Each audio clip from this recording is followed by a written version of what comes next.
All right, here we go. Welcome to the Damon Brew Show. It's great to have you here. We are brought to you by Ike Sandwiches. We are brought to you by BetUS. We are brought to you by my good friends at the Dubliner and West Portal. And it is awesome having you back here. If it's your first time in, welcome. I've been covering the Niners for like 20 years. Now we finally get to watch games together. I'm enjoying it. Our watch parties have been, I think, maybe some of the most fun things about the last 3 weeks of football, considering the 49ers haven't even held up to the end of their bargain. I'm surprised I haven't been accused of being the jinx myself. But I'll tell you, if you're going to turn it around, if you're going to bother turning this season around, San Francisco 49ers, you begin with a win over the Chicago Bears today. The Chicago Bears are beatable. Kyle Shanahan and the 49ers clearly are desperate for a win, having lost 3 in a row, and this is the first of 5 chances they have left to stack 5 more wins on a season that has been very disappointing. 3 big names not out there today: Trent Williams, Aaron Banks, and Nick Bosa. But we will see whether or not Isaac Guerendo and Ricky Pearsall, a couple of rookies, can really help steer the 49ers back in the direction of just getting right. Defense tackling where it needs to hit the ball carrier. I mean, not 5 yards downfield, not getting dragged downfield. The 49ers are going to get underway with the ball here first, and we are getting underway. Welcome to the watch party. It hasn't been much of a party over the last few weeks, and I'm going to ask you right now, get aggressive with that like button. Get aggressive with the subscribe button, especially that like button early on, though. Really appreciate it if you can get going. That will help the algorithm push this out, if you will. We are underway, kick to the back of the end zone for Chicago. So it is going to be Brock Purdy time. What a huge week Brock Purdy has. I just think Purdy and Kittle have to make their presence felt together early and often in this game. It's been hard trusting Debo this year. Obviously, Brandon Ayuk is out. Asking Ricky Pearsall to do an awful lot his rookie year has been an ask that he has yet to be able to really answer. So, hey, diddle, diddle, a whole bunch of George Kittle, and let's see how Isaac Guerendo is used in today's game. It should be fascinating. If nothing else, we should have interesting. The ball is snapped. We are underway. Completion, first one of the day, to Mr. Reliable himself. Juwan Jennings picks up about 8 for the 49ers, and it is just a huge, huge turn in the road day for this football season. There is no doubt about that. It is a monster afternoon. You're not going anywhere without this day, and even with this day, there's a chance you don't go anywhere this year. So that's how important this game is. Must have it. Must have it for the 49ers, who are looking at 2nd and 3 here on their opening drive. And Isaac Guerendo looks to go left, has nowhere to go, and the Chicago Bears gobbled that right up. So let me make sure I got all my screens, all the information that I'm going to need in front of me open here today. Let's make sure we are officially ready to go. I can definitely let you know right now, if you are watching this right now in an area where my guy Ike, there he is, boom, it's a cardboard cutout and Ike right on front of him. If you order an Ike sandwich right now, there's a very good chance you will have it by halftime. His sandwiches are fantastic. Make sure you are ordering on the Ike's Rewards app so you can start earning your way to free chips, free drinks, all sorts of prizes, including a trip for 2 to New Orleans to a very large football game that will be played there. A first down for Brock Purdy and the 49ers as we're getting underway here. But again, you order Ike's up now, chances are you're going to have it by halftime. Guerendo coming out of the backfield on that one. Nice gain for Brock Purdy and a chunk play for the 49ers, who find themselves all of a sudden over midfield. So at the 40-yard line on the opening drive. And remember, when the Niners are at their best, they come out, they look crisp, they score early on. We're seeing a screen to Kittle. He's got an awful lot of leg room and some blockers down in front of him. And this is the opening drive that the 49ers wanted to see today, that they needed to see today to get a little bit of their mojo back. They have been so just off schedule, off rocker, off feel all day long. Let's see. Barry, our good friend Barry, Can you get a sandwich sent to Memphis? We need an Ike's in Memphis. I'll talk to Ike's about that. You're probably going to have to wait till at least next year for that to happen. But he's expanding, baby. It's officially happening. Thank you very much, Barry. Great to see you. So many regular names, by the way, already in here today. An awful lot of folks that we just love saying thank you to for supporting this channel for so many years. SGA. We got John B is in here right now. Hello, Big Mac. Game's not in Green Bay today, but Big Mac was there when it was in Green Bay. Joe G, he is checking in from Japan. We got Alan in here. Good to see you all. If it's your first time here, welcome. If you're back, it's good to see you again. It really is. It's good to see what looks like a functioning 49ers offense here on this opening drive. They're doing a good job gobbling up what we're looking at so far here. Let me go get my play-by-play up. Yeah, 4 plays and 63 yards already for the 49ers, who are inside the red zone. First and goal. First and goal has not been kind to the 49ers this year, but that is a touchdown to Jennings, and that's what it looks like when you come out and score on your opening drive. There you go. The San Francisco 49ers, for the first time, crisply beginning a game in their last 3 weeks. And that was a very good sign for all involved. Now, so many of this year's problems have been defensively and on special teams. So it's hardly like they've gotten any opponent pinned down here yet, but a very, pardon me, it's been a struggle all week. I've been coughing, sneezing, spilkus. It's been terrible. But, really good to see the 49ers, again, not just score on an opening drive, but score looking very much like themselves on the opening drive. I've been asked a few different times, what do you think is going to happen today? I think the 49ers are winning this football game today. The Bears are an improving team with interesting pieces, but, you know, their chessboard's a little jumbled up by having a guy coaching the team today who is a twice battlefield promotion. You know, it's got to be hard to go from I'm an assistant coach to now, you know, Thomas Brown is the head coach of this team in a matter of 3 weeks. And that's how quickly it's all moved from the firing of Shane Waldron to Eberflus to now, hey, go get him, kid.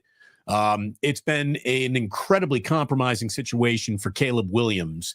And I would just think that as much of legitimate coaching concerns and complaints that 49ers fans have had to go along with all the other illegitimate ones, but the legitimate concerns and complaints of what Shanahan and Sorensen have and have not done so far in this season, well, they should be harder to find today. The Bears are eminently beatable. They do occasionally play a good brand of football, but this dirty little secret is so do the 49ers. You know, it's been a massively disappointing year. They are not a fumbling, bumbling, incompetent, cannot step 1 foot in front of the other level disappointment. As a matter of fact, it might even be a little bit easier to swallow that level of disappointment. The fact that they've been so close, yet still so far all year long has, I think, been at the center of why everyone is getting driven nuts by this football team. Anyways, look, we put up another super chat challenge today. How many super chats can we get? The first 50 will get you an old bottle pull here. And just given the general state of my immune system right now, I don't know how many of those I really need today.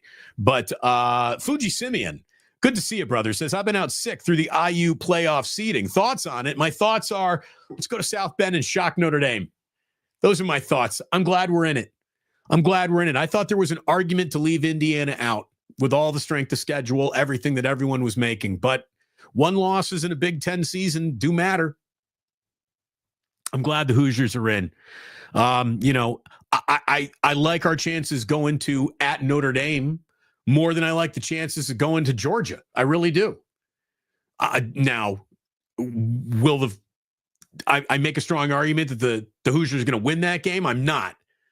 But there's enough of a defense there to where anything could happen.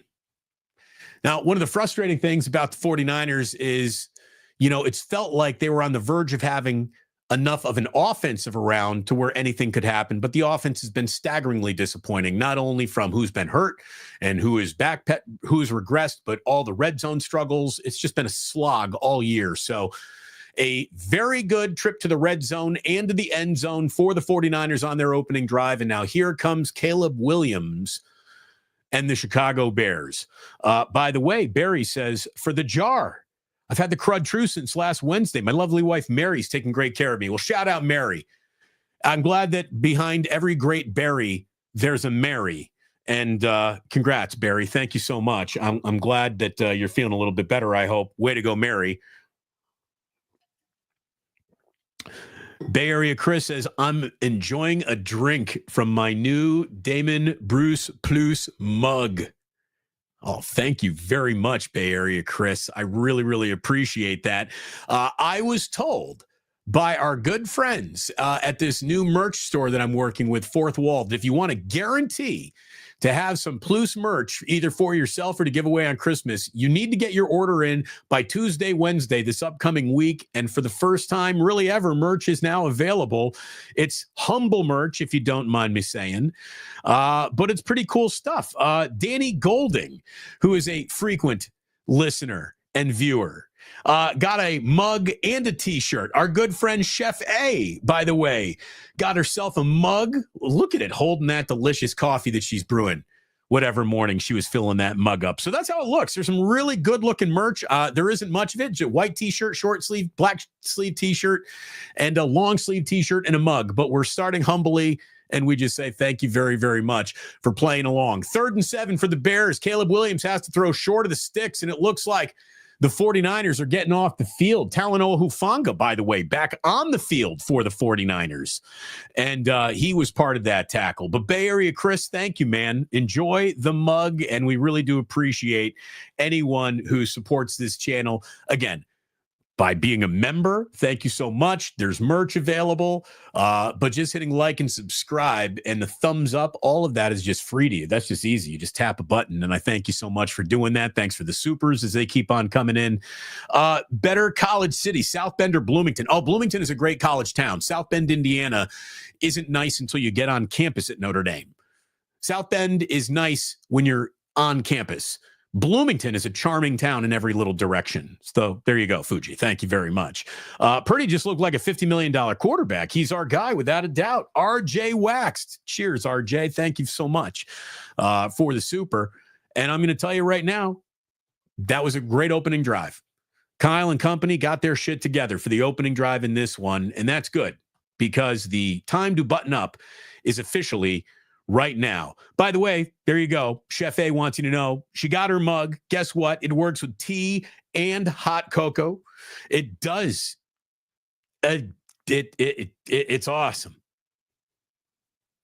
Thank you very much. Going to 49ers Rams on Thursday night. Can't wait to see Brock Purdy at Levi's. SGA, have a great time. And that just kind of doubles down on the importance of today's game here for the 49ers, because their next game is Thursday night. So you need to put this one in the bank before you then obviously very much have to beat the Rams on Thursday night football.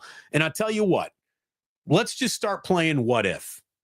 Let's just start playing what if for a second here, okay? What if the 49ers win this game today? And what if they turn around and beat the Rams on Thursday night? So there's 2 in a row. And then on December 22nd, you're going to Miami. Now, when I was coming on the air, Miami was still playing late. They were playing, Miami's playing, I think the Jets today. Yes. And the Dolphins won 32-26 in overtime. So the Dolphins did pick up a win, but that is still a beatable team.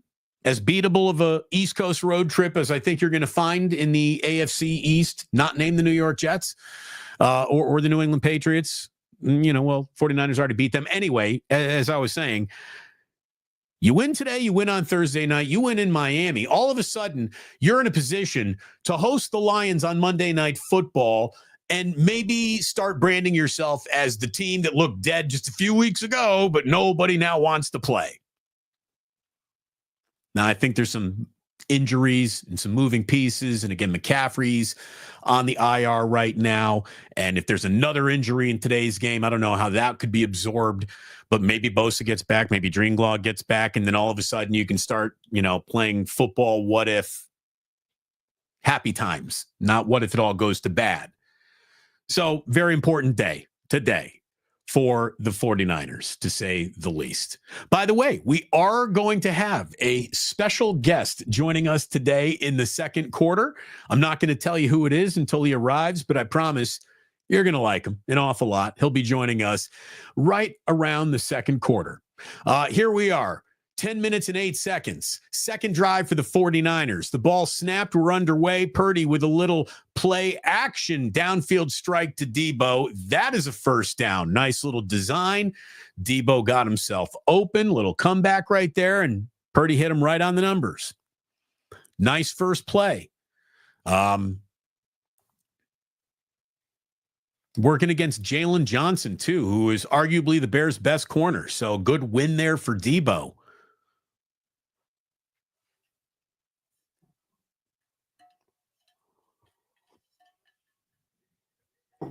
What they just say, Debo's averaging 55 and a half yards from scrimmage, a career low this season. Garendo takes it left, couple of yards, not too much to talk about. That'll bring up 2nd and 7 here. Again, the stakes today for the 49ers just could not be higher. It's, are you going to eventually drown, or are you just going to start drowning right here, right in front of us today? They continue to tread water with a win here today. I'm not guaranteeing them becoming good swimmers at any point in time this year. But if they can continue to hang around and linger, that's when all the winning know-how and the experience, late playoff games and, deep season runs, all the stuff that was supposed to materialize at some point in time this year already, maybe that gets baked into the season very, very late. So maybe the best of the 49ers are still in front of us. Is Patrick Taylor lined up now behind Brock Purdy? No, that's still Garendo. No, excuse me.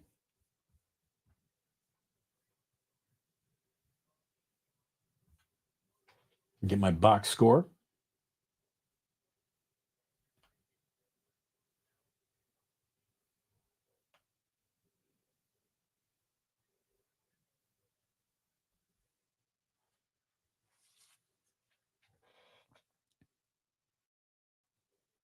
All right.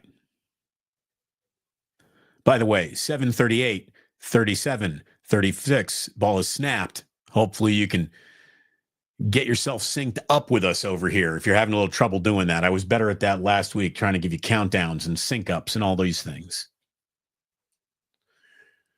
A little cutaway early goal for the Rams over the Buffalo Bills, who obviously were unkind to the Niners. And oh no, Ben Barch is sitting up on the turf at Levi Stadium. Ben Barch playing for Aaron Banks today, and Barch is been a little bit of a revelation in the short amount of time that we've seen him in there for Aaron Banks. Hopefully, Barch is a get up and go.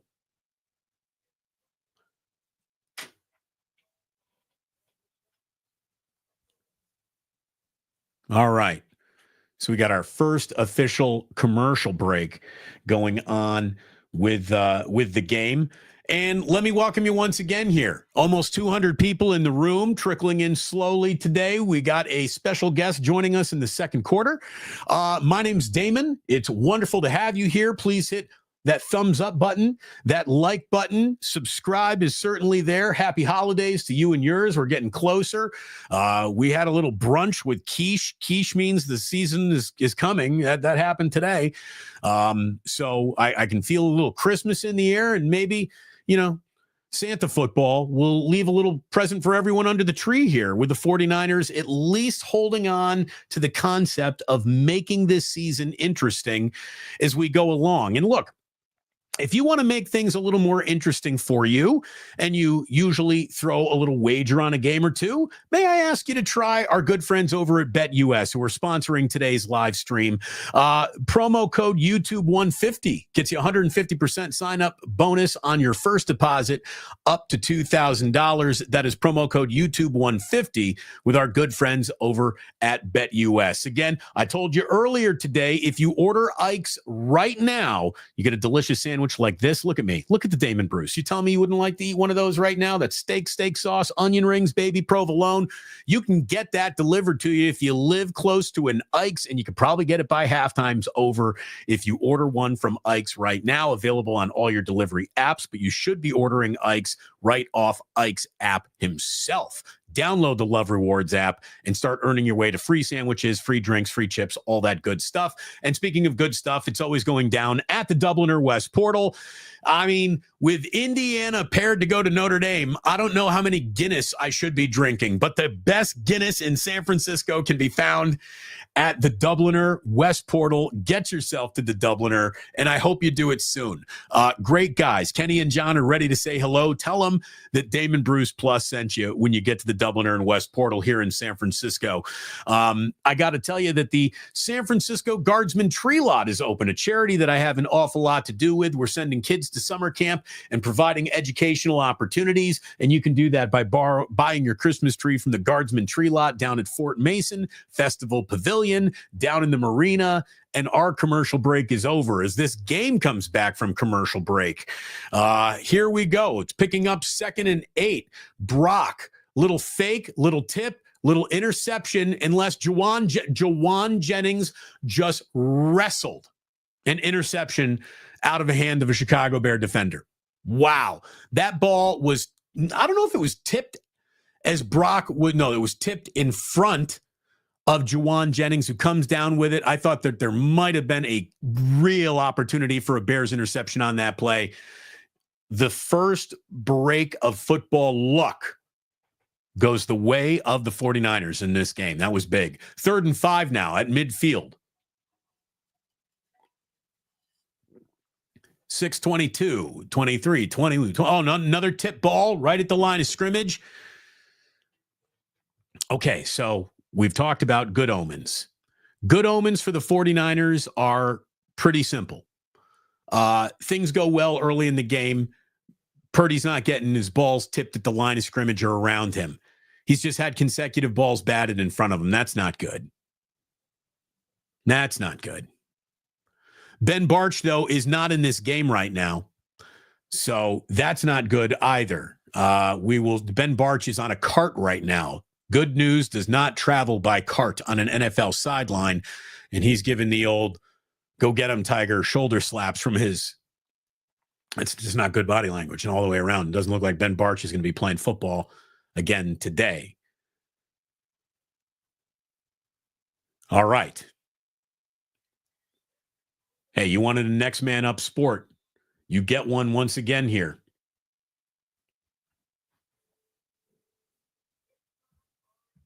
Man, nothing's going to be easy this year. Nothing is going to be easy.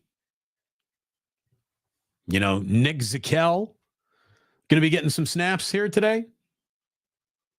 Nick Zakelj and Spencer Burford are, I guess, your dressed, backed up linemen.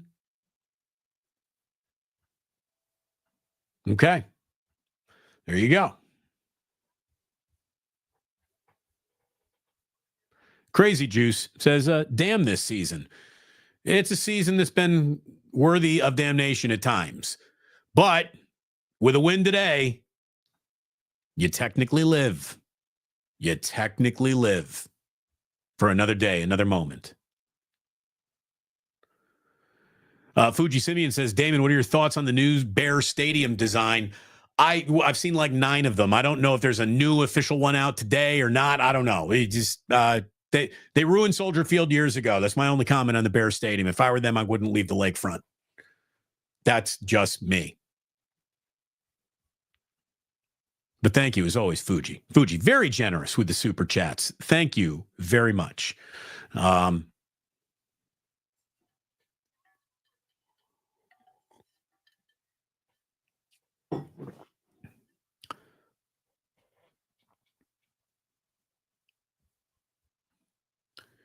2nd and 5 for Chicago. Backed up deep. Ball's inside the 11. It's going to be a first down. Devondre Campbell was right there. Big hit for Devondre. Don't say a lot of nice things about him this year.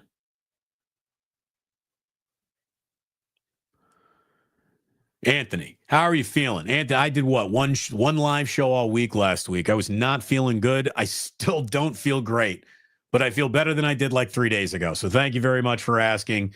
We are going to go ahead and we're going to play her today. We're going to play her today. By the way, 4:53, 52, 51 on the clock. Ball is snapped. Caleb. Oh, nearly threw an interception. Oh. Did he get hands on that?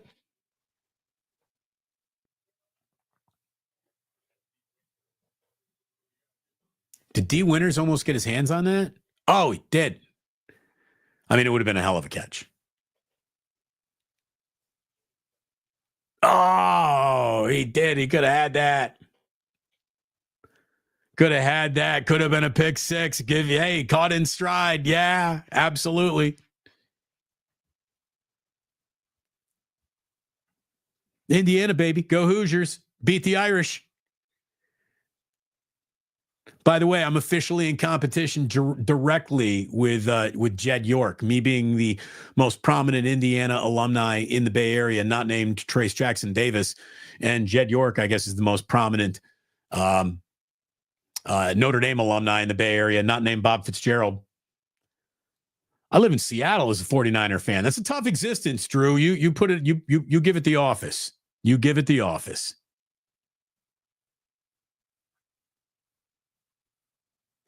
All right, 3rd and 10. I said that this game was going to be decided on 3rd down. Can the 49ers get off the field on 3rd down?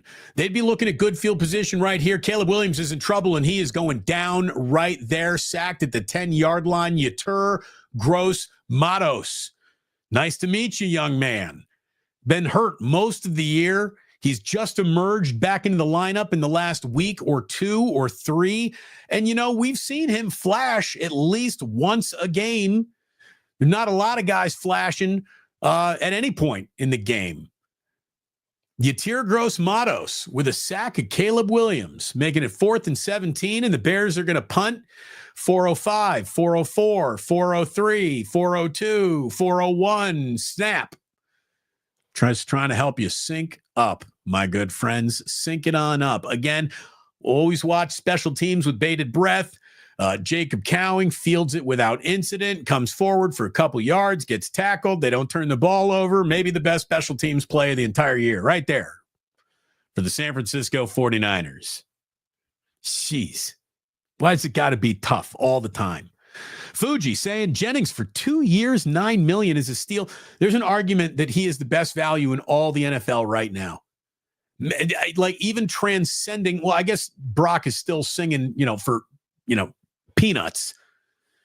But Jawan Jennings, 2 years, $9 million, as good as he's been, it's one of the bargains of the year, Fuji. No doubt. No doubt about it. Caleb has been sacked 50 times now on the season. Yeah, and hopefully it'll be 52, 53, 54 before this day is over for the 49ers.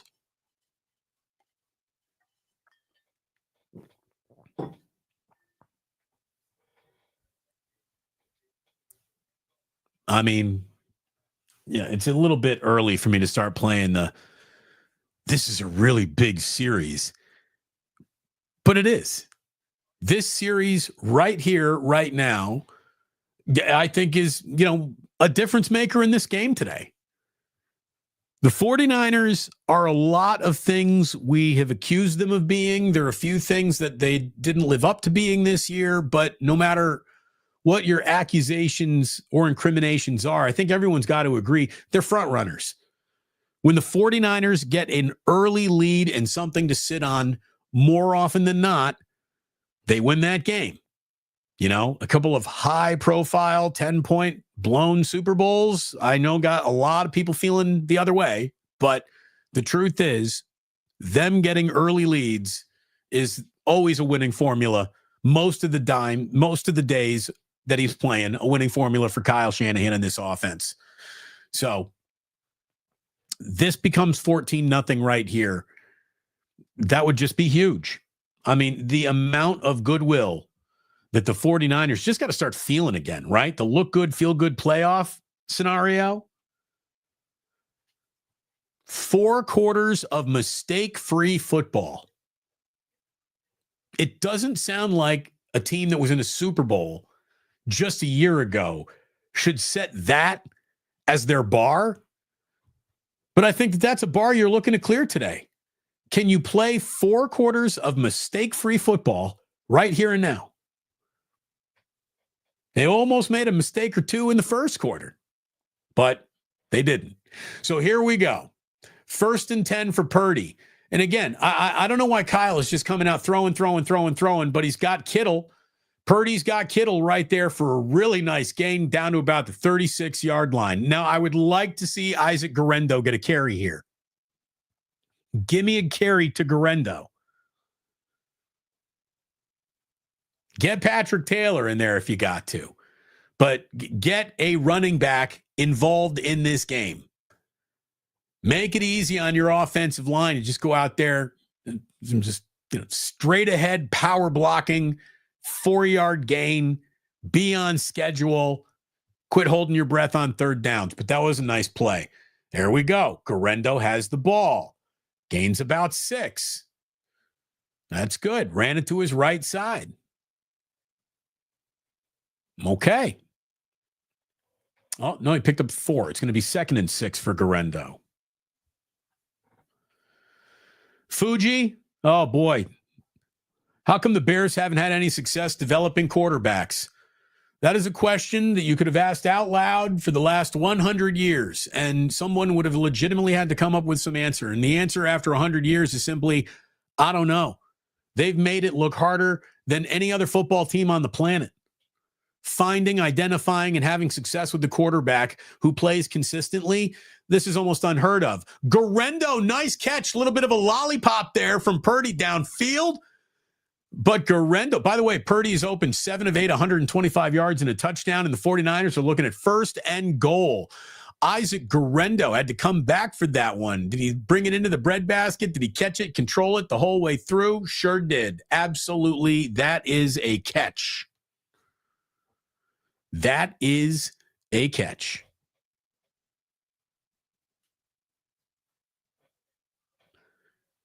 By the way, I don't know why Fuji Simeon's generous super chats here aren't counting towards the official bottle pull total on the little goal that we put up. That is a Guerendo touchdown. Right up the middle, baby. 14-0 if Jake Moody gets the job done here. There's currently 13-0 for the 49ers. You going to do a poll, Damon? Well, I think we have an inaccurate scorecard, and I'll tell you what, the 49ers have opened up decent enough today to, where Guerendo early on here gets a pull. I'll tell you, if the next touchdown is scored by Ricky Pearsall, who knows what happens? Truthfully, Kenny, yeah. That wasn't even a serious pull. That was just a little sippy sip. Again, it's been a rough week. Let's fucking go. John B. Veng, let's go. Christopher, see how it all turns around? 14-0. Next stop, Super Bowl. It's just that easy. It's just that easy. Oh, Kenny's hitting me with a little cognac back. Cheers, Kenny. Cheers to you. All right. By the way, there was a bear injured on the field. We're still waiting for the point after touchdown. I'm sure sick wife gone through rough week. Jillian was so lucky to not be here last week while I was sick. I'm glad she wasn't breathing my germ. The last thing I need to do is get her sick too. But the kids weren't sick, thank goodness. Anthony, ferry her through there. Just be good husbanding all you can. Bring her copious amounts of water, flat ginger ale, and soup. That's what you can do. Chicken soup for that soul, for the wife. Get it going.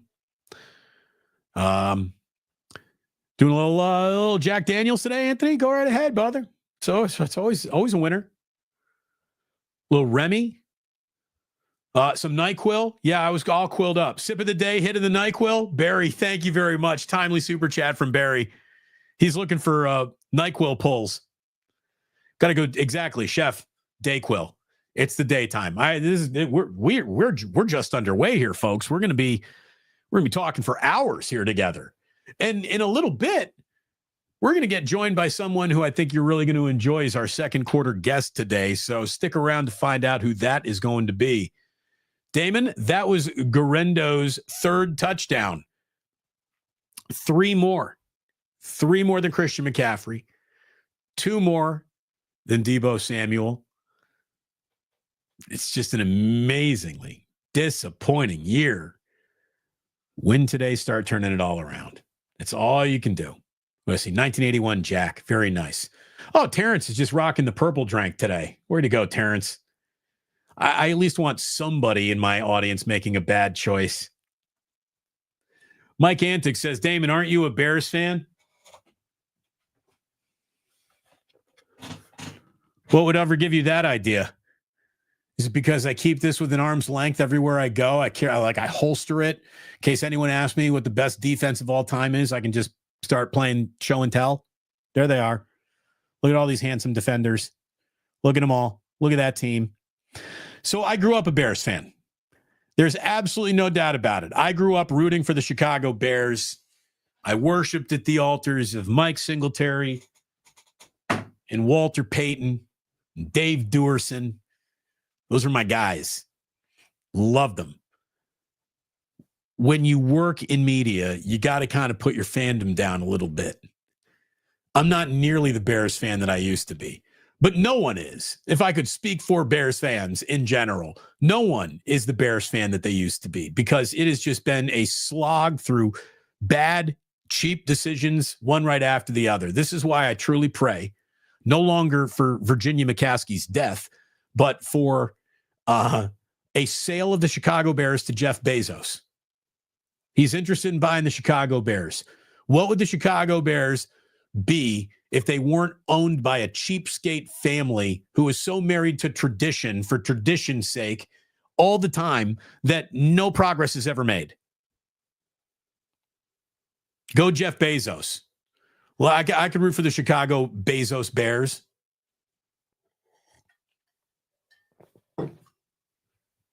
Probably screw over hourly employees, but whatever. Go Bears. Let's see. Where are we here? Norris just coming in. Very generous. Thank you very much, Norris. $2 goes right to the Ganja jar. Ganja jar didn't get depleted much this week. It's the kind of head cold where you didn't go into the Ganja very often. You know I'm sick. You know I got a head cold if it's preventing that from happening. Fuji Simeon, Lions-Vikings could be an important game in Week 18. Hey, the game before that for the Lions, you hope, is an important game for the 49ers. Second game of the end of the year. The Detroit Lions. Again, the situation that suddenly, if they were to win today, win on Thursday, and go to Miami and win as well, all of a sudden, that'd be 3 wins in a row for a Niner team, which would have the Lions coming to town on a Monday night. With that, that's a chance to prove yourself against one of the best in the business. And if the Niners go about winning that game, that would be 4 in a row. Playoff window feels like it gets reopened at that point, and everyone is feeling differently, incredibly differently. There you go, little Sam Okwanu batting down a ball at the line of scrimmage to bring up third down. Sam Okwanu. That's a tough one for me. Okwanu. Thank you. I got to look at it. I just can't say it off the top of my head.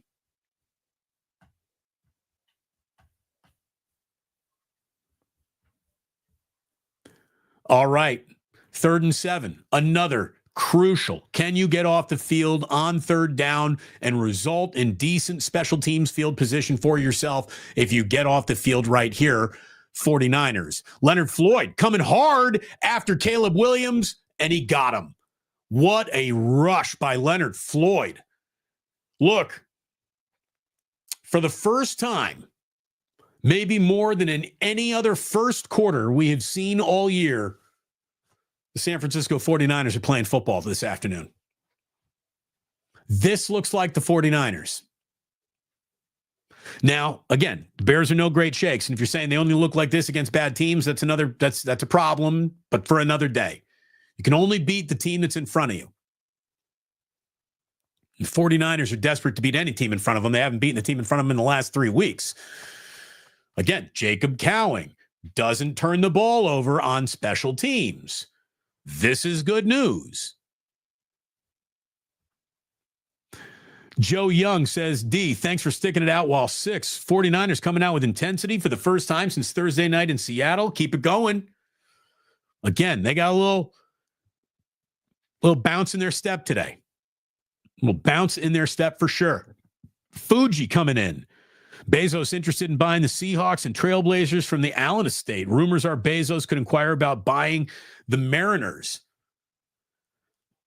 I mean, is there a single big ticket item you can't attach Jeff Bezos is about to buy it rumor to? I'm just telling you what I heard about the Bears this week. I had not seen Bezos Bears rumor until this past week. Even asked Courtney Cronin about it. Oh, Brock is escaping.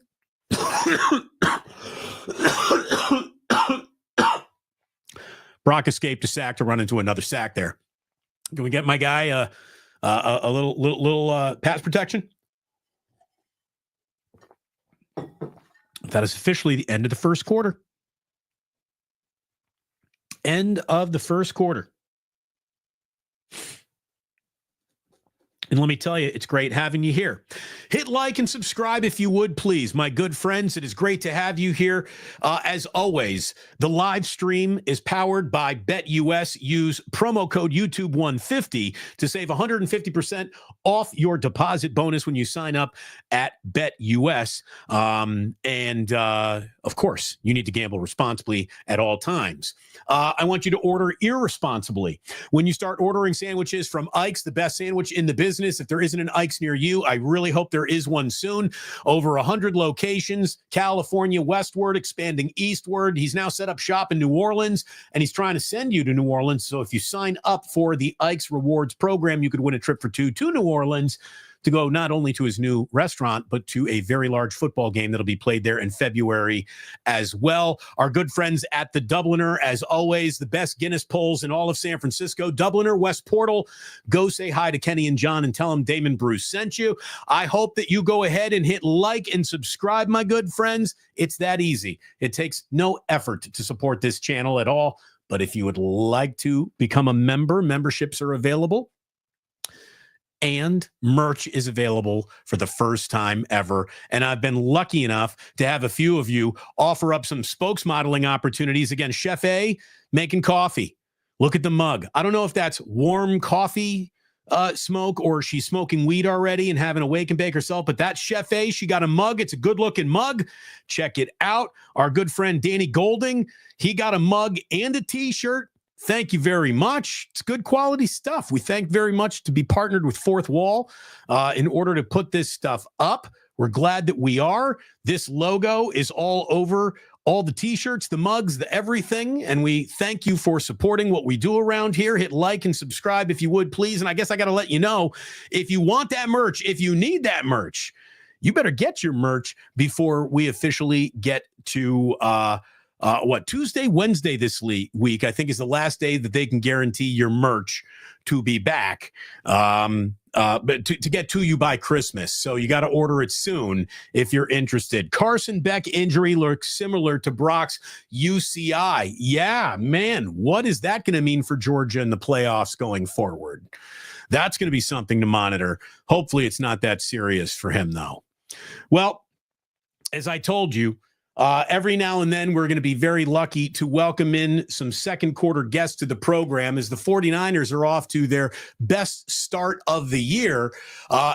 George Kittle weaving his way in the middle. George Kittle, little throw to him right around the line of scrimmage and let George do the rest. I'll tell you right now, you let the Yoon do the rest when it's in the house. There he is, the man, the myth, legend himself. It is Darryl, the Guru Johnson from 95.7 The Game. What's going on? What's up, D? I appreciate the invite. Niners off to it feels like millennial since they've had a 14-point lead. Good Lord. I mean, it's not even close. That was their best first quarter since a Super Bowl we watched them in just a year ago. And that was the most 49ers they've been able to look all year.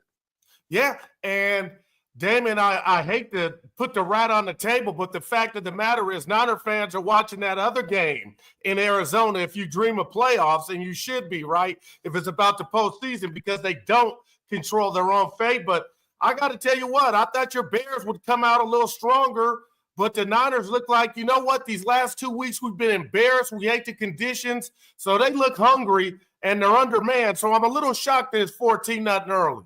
I thought that they were going to represent well today. I just thought that there was too much pressure to everybody get your shit together. You're running out of football season. And oh, by the way, the Chicago Bears got some interesting pieces, but they're a bad team. They're in disarray. They're coming in with a guy who has never been a head coach in a single game in the NFL. And if that isn't an advantage for Shanahan and Sorensen to be able to take advantage of, shame on them. You know what I mean? They've got to be able to take advantage of that. And getting George Kittle involved early, Garendo involved early. Again, the 49ers are at their best when they're running the ball, they're hitting Kittle on play action, and that's why they got a 14-0 lead. Dude, I miss seeing you. I really miss you, do. D. I really do, man. I do. Let me tell you, when you work in radio for all the years that I did, you get to know everybody at your station, and you get to really like everybody at your station, but you only get to see a very small handful of people. Right, and that is usually just the show that is before you. Guru and Matt Steinmetz did the show that was before me for 9 years, which means you and Steiny are the two guys that I got to see more than any other co-host I've ever worked with in radio. And I miss you guys. How are you, pal? I'm hanging in there, D. And I don't know if you remember this, not too long ago when we had a passing in the radio industry, and somebody called and wanted to do an interview just about, my life in the radio business.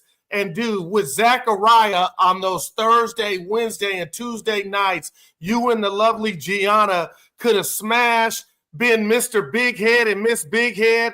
And I told the person, it's going to come out, no big deal, right? But I told him, you always made me feel like I belong. And D, I took that little confidence, the fact that you always made me feel like I was a part of the show and station, and tried to do that and implement it in my 4 hours with Zachariah.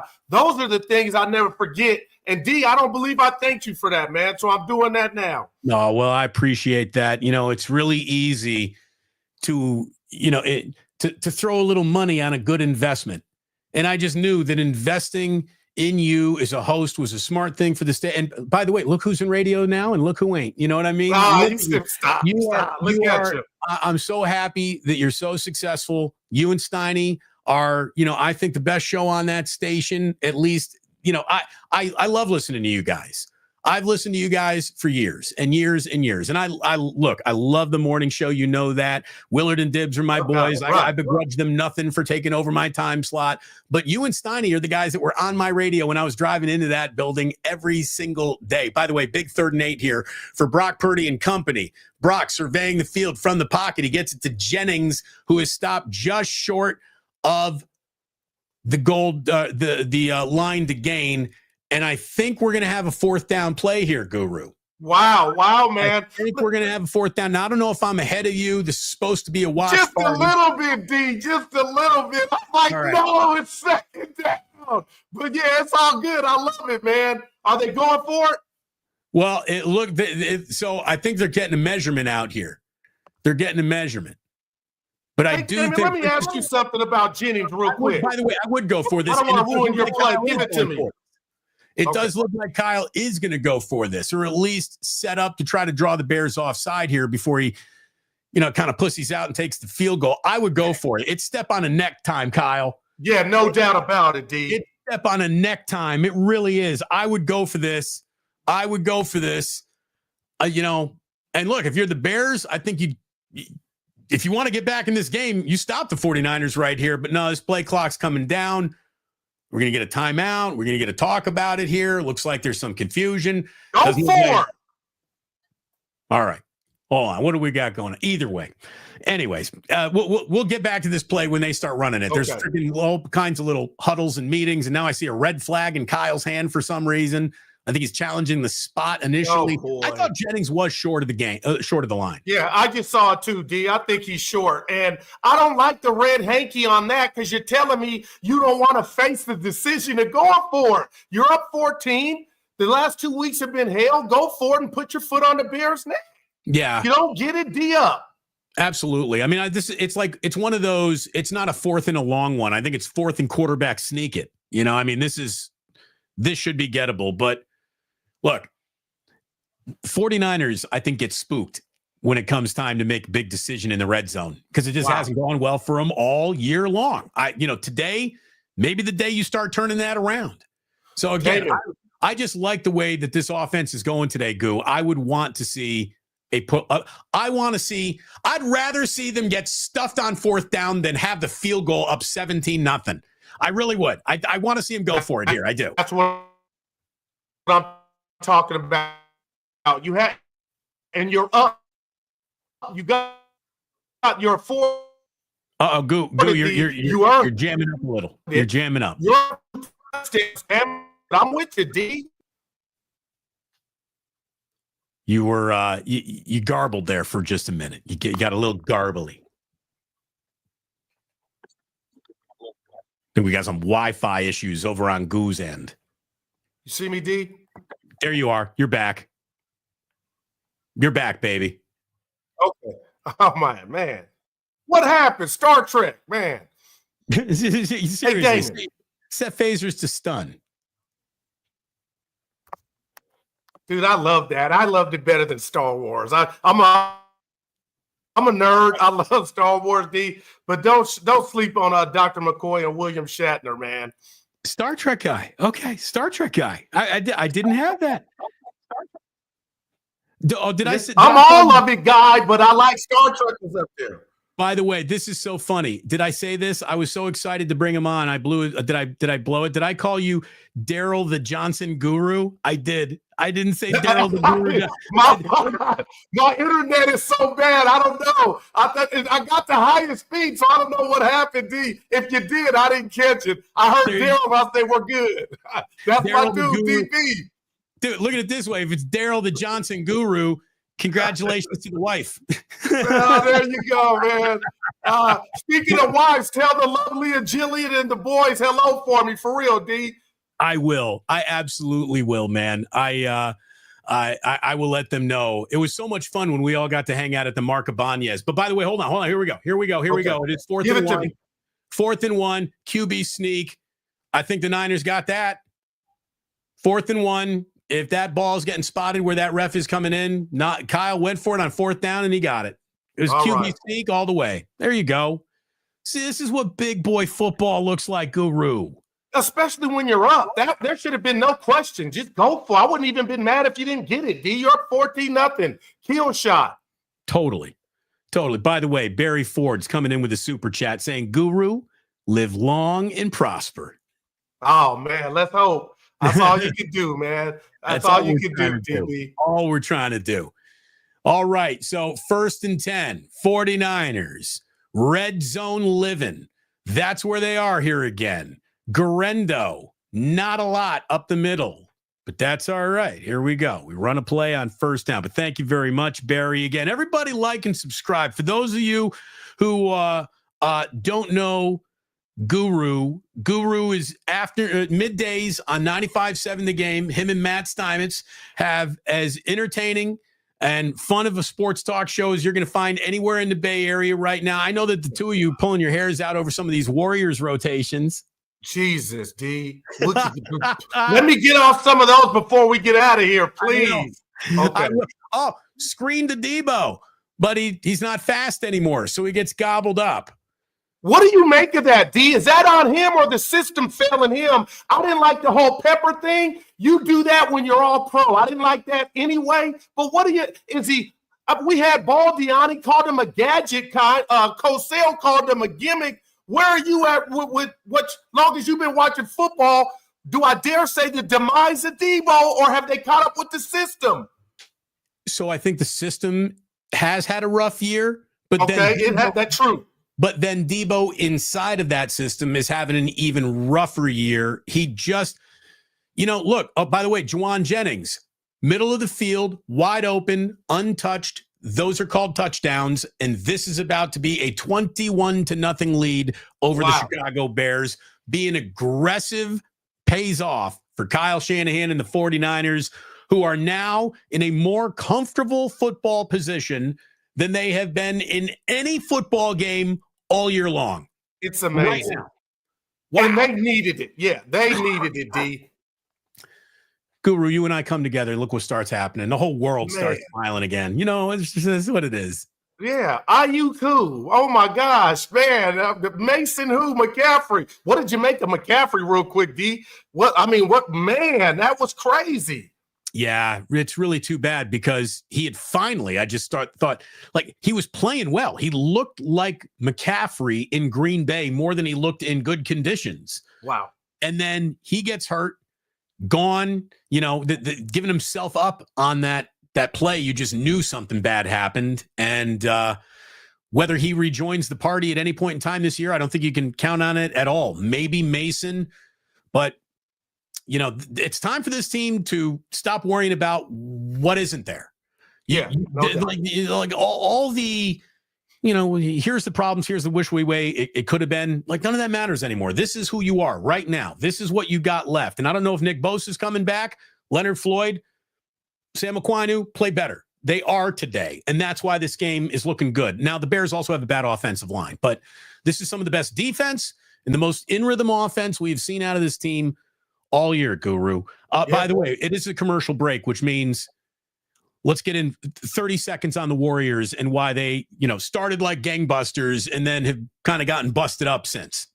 I'll tell you what, I never liked the 12-man rotation. It's never worked, 11 or 12. But when I hear Kerr, who can I second guess, a coach with 4 rings, talk about experimenting and practice, you should have those answers coming out of training camp. And I've been screaming from the rooftops, more Kuminga, but not like this. Because, D, now it feels like every element of the Warriors is Kuminga, it's almost responsibility, and I don't like that. And it looked great against Houston, but they played that 24-hour fitness defense in regard to I'm running at you, and then you're going to go right around me, where Minnesota had trees, length, and I'm worried, D, moving forward. And I didn't like the pit bull that is Draymond.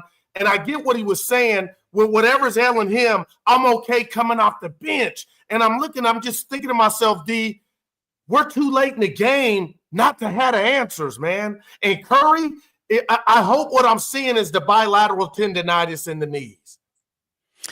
I hope.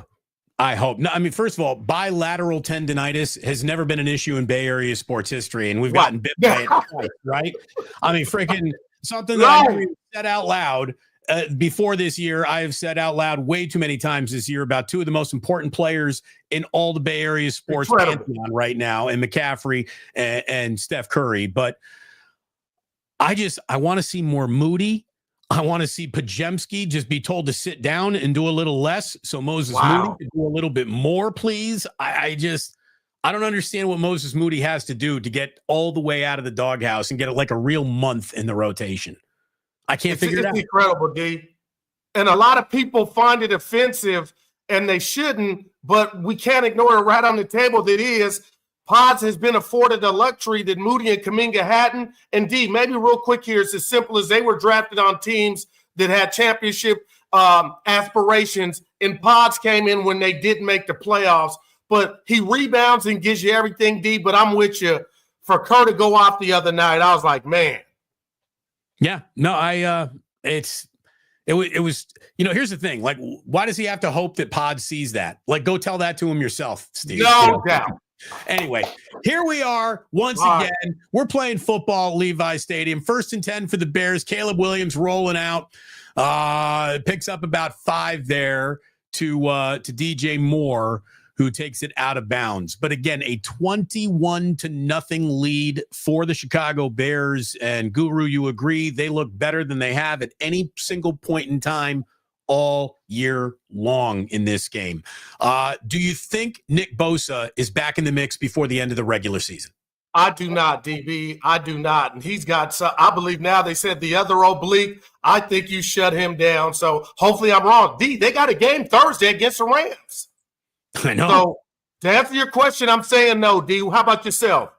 Yeah, I don't know if we see him again. I really don't. I mean, I think I know he's going to want to get out there. Nick Bosa, you can accuse this guy of a lot of things. Not wanting to play football, I don't think is ever going to be one of them. He wants to be out there, but core injuries have shut him down in his football past. And it sounds like that might happen right now. I mean, that's what got him out of, Ohio State.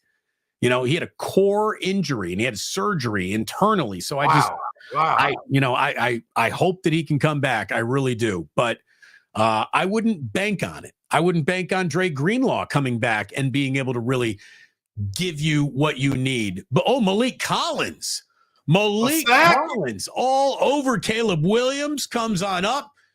Big penetration right there by Malik Collins. All right, 49ers. Again, the Bears are bad. But D, they've been a good bad. It was kind of like, when a team fires their coach, you get that jolt of we're going to play the best that we can. So Absolutely. I was a little worried about this game for tonight. I was too. I didn't say that the Bears were coming in here a better team, but they were going to be bouncy. Well, they haven't been very bouncy yet. As a matter of fact, they've been bounced off the Niners' knee. Bears are punting right now. No catastrophic special teams mistakes, no catastrophic special teams mistakes, no catastrophic special teams mistakes, and none were made. None were made. Cowing goes down without incident, without much of a payoff, but no turnover, which means just phenomenal special teams play for the 49ers. Again, they're going to commercial break. Goo. It is good to see you. So tell me what's going on at the station right now. Give me a little behind the scenes gossip. How's Steiny doing? Is he still grabbing the microphone 35 times every 2 minutes? That's still breaking them left and right. He's breaking them left and right, man. He's breaking them left and right. But Damon, I got to tell you, man, that man's made me grow as a host and a person. So things happen. Sometimes you never know what the reason is, but it's been a blessing. So we've been clicking. And D, I know this is not a radio one-on-one, and it's definitely not a mandate, but we do spend some time outside of the studio. That's been the one constant, not a lot of time. And I think that helps to where we can have real man-to-man conversations, not just about the show, the daughters, the family, life. And I think that helps, D. No, we're not perfect. But I really think looking around and just taking a step back, like, man, I almost wish every show could do that, 100%. 100%. I mean, the dude's a friend now, Right. He's family. Well, and it's always easier to work with people who and you recognize, and you got a shared background, and you've connected beyond a professional connection. You turn it into a personal connection too, and it's awesome. It really is. I always thought you guys had great chemistry, no chemistry problems, but there's always, that's the thing. There's always a lot going on behind the scenes that people don't know about. And I'm glad whatever issues you had, you settled them out and everything's good. And that's the way it should be. Because again, together, you complement each other perfectly. You really do. You're the yin and his yang and the other way around. D, let me ask you this. We get the numbers between Cambiar and myself. I feel like we're college football sports radio. I'll see some of the numbers across the nation. Texas, they're doing combined 14-12. And in the Bay, it's kind of lukewarm. What do you make of that? Is it just, I know you're on YouTube now, and I want to know how that is on that side. But what do you make of, because to me, everybody's listening to both stations. But in reality, D, I don't think they are here in the Bay. Well, all I'm going to tell you is that there's no doubt what direction the entire future is marching in. Mm. And I'm not saying that radio is dead, but it's not marching in the direction of radio. You know, when I was at, I've said this, you know, a few different times.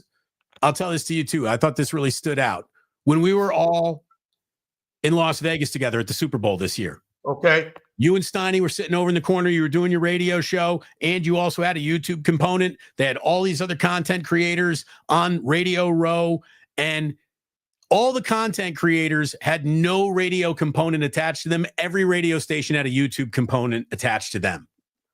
So that just shows you, if you're not doing it there, you're not doing it where you need to be doing it. I mean, we got a global audience right now. I got a viewer in Japan. I got viewers in Czechoslovakia. We did a who's watching, where are you watching from question and answer a little while ago. And I couldn't believe all the different places around the world that people were watching this from. So it is the greatest form of communication that I think we've ever had. And look, having said that, I'm always going to love the radio. When the earthquake hits, when the tsunami comes, you're not gonna be able to grab your internet, chances are, but you might have a radio. You know, I think the radio is still an incredibly special and powerful thing, but I've watched it so squandered and ruined by people who don't know what they're doing that I don't know where the future lies. I'm worried. I'm worried for it. And when I used to remaining friends in it, I worried for my remaining friends. I can understand that in the days of me listening to Radnich, Pete Franklin, TV only had radio and they were cousins, they were family. But now there's so many options, and Stephen A. Smith is on the biggest television in the world every day, Monday through Friday. Damon, what does he have? A YouTube. Shannon Sharp on the big. It's incredible, man. It's like it's coming if it ain't already here, man. It's obvious what they care most about, right? Mm.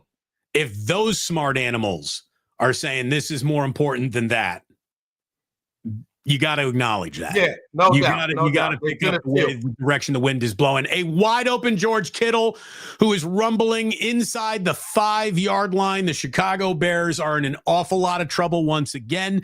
Since getting the ball back, and Guru and I have been talking about a whole bunch of things, it has just been a whole lot of Purdy and easy moving of the football. Chunk plays out of Garendo, out of Kittle right here, and it is going to be 1st and goal from about the 5-yard line for the 49ers, who just have more mojo and rhythm about them today than we have seen at any other point in time in this entire year. And is that about them? Is that about the Bears being that bad? Is it a combination of both? Yeah, it probably is. But that is also a fake handoff to Isaac Garendo. Purdy kept it, comes on in a bootleg, dives in, touchdown, Brock Purdy. Wow. There's a flag, though, on the play. Let's see what that flag is for. Yeah, the Bears didn't get off the plane, D. No, they didn't. Holding. It is going against the 49ers. Wow. So we saw a lot of that early on this season, right? Touchdown callback. Oh, was it on Ricky Pearsall? They're saying it was on Ricky Pearsall, and yeah, that was on Ricky Pearsall. He had Johnson right around the shoulder pads, gave him a big tug because he was trying to get Brock in there untouched. Yeah, that was a hold. Ricky, man, what do you think of Ricky Pearsall? Is this guy going to round into shape here? I'm going to say this about it. I love you asking me. I saw a couple of games against Dallas and Tampa Bay. I liked his jiggle. I liked his wiggle. I didn't say he was Jerry Rice. But to go 61 snaps without a catch, D, that to me gets me mad at Kyle or Brock. Like, I'm not saying he's Mr. Perfect, but he showed us something. And for him to go 61 snaps without a catch, I think that's somebody else's fault. And, I argue with Steiny. Well, if he was open, he'd get it. But to answer your question, I like what I see from him, his mannerisms, his hands, his catch radius. So I'd like to see more. But, Damon, that was kind of odd how he popped a little bit. And, again, I'm not saying he's the rest in peace Dwight Clark, but for him to go 3 games with nothing, I think that's on the coordinator and the quarterback. It's concerning for sure. It's like our Debo question. Is it the player? Is it the system? I think it's a little bit of both. It's amazing that, feeding the hot hand is pretty much a universal theme when it comes to sports, but the 49ers choose to ignore it. That is awesome. By the way, as we're talking, catch Ricky Pearsall to set up 3rd and goal. Ricky! Oh, I was hoping to touchdown, D. By the way, Barry Ford saying a 25-year radio vet. He saw that writing on the wall years ago. Barry. Okay, wow.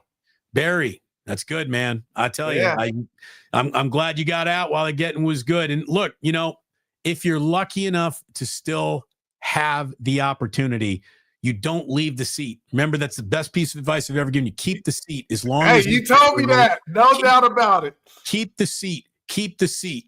But don't let your butt get so comfortable in that seat that you're not already thinking about your next No doubt move. about it, D. How you be a fool at this point almost right now.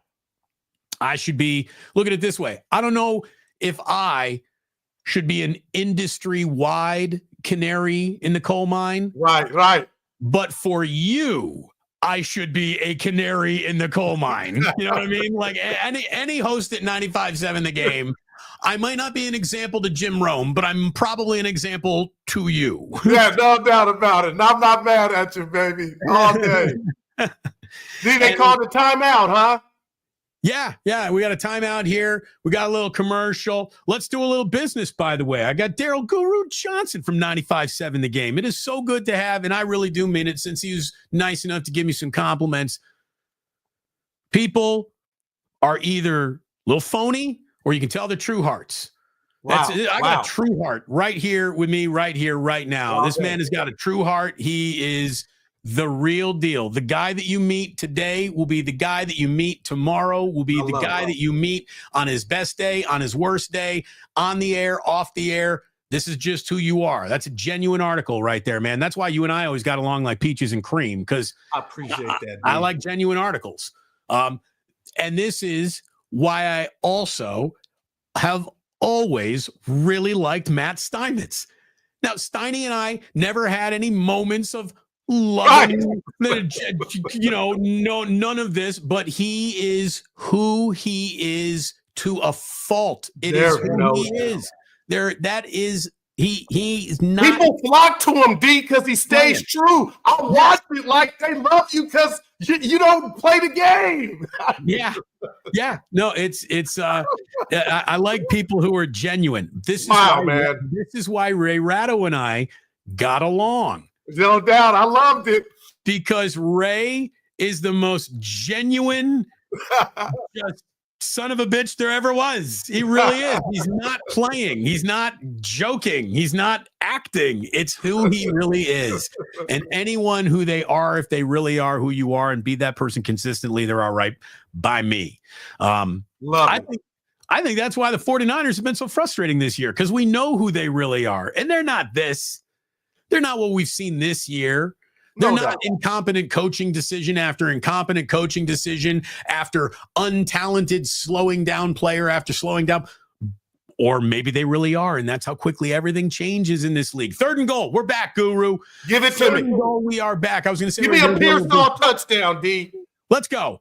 3rd and goal. Purdy stepping up in the pocket. He's scrambling. He's running. He's going to be run out of bounds. It is going to be 4th and goal from about the 4-yard line from Kyle. And if at this point in time, all Kyle wants to do is tack on a field goal, I won't begrudge him that. But if Chicago can get a touchdown, D, and go to half after this mess of a first half in the NFL, I don't have to tell you, I personally would feel like you got a little action, Chicago. Oh, yeah. Momentum will have appeared on the Bears sideline for the very first time all afternoon. But I also think that what you've basically seen out of the Bears, and, I think that there's a very good chance that the 49ers could get the ball back here. Oh, okay. All right. Now that would be all because the Bears offense just isn't doing anything right now. So I think Kyle has the lead that he is starting to get a little comfortable maybe sitting on for the first time all year long. So I don't look at it this way. Going up 24-0, no problem right there. No, not. There's been worse moments on the football field for the 49ers than that decision right there. I'm not going to get mad at it. Dan wants everyone to know, hit that like, fam. Indeed. I can't believe I have to say things like that now, Goo. Like, hit like and subscribe, but that's the world I live in now. So hit like, hit subscribe, hit notify, and that way you won't know when we're going. You won't miss anything. This is from Rakib. What up, Damon and Guru? Have a great day, gentlemen. Thank you very much for the super chat. Right on. It's like, dude, it's like I'm a stripper walking around with my G-string out. Who Look at you. Who's going to talk? Oh, Chef A's coming in to talk a buck. Authenticity rules, like Damon and Guru. There you go. She knows. This is a woman who can't stop being herself. If she were arrested, she couldn't stop being herself. So there she goes. I love it. Hey, D, give me a series on TV you're watching right now. I just came across, no pun intended, Cross on Prime. If you ever get a second, you and the missus, check it out. Cross on Prime. It's phenomenal. But I need another show. I'm running out, D. You got anything for me? Let me ask. So I want to qualify this by saying I am over the superhero genre totally. Okay. Did you watch Penguin on HBO? No. If I had $1 for every time somebody said do it, and I love me some superheroes.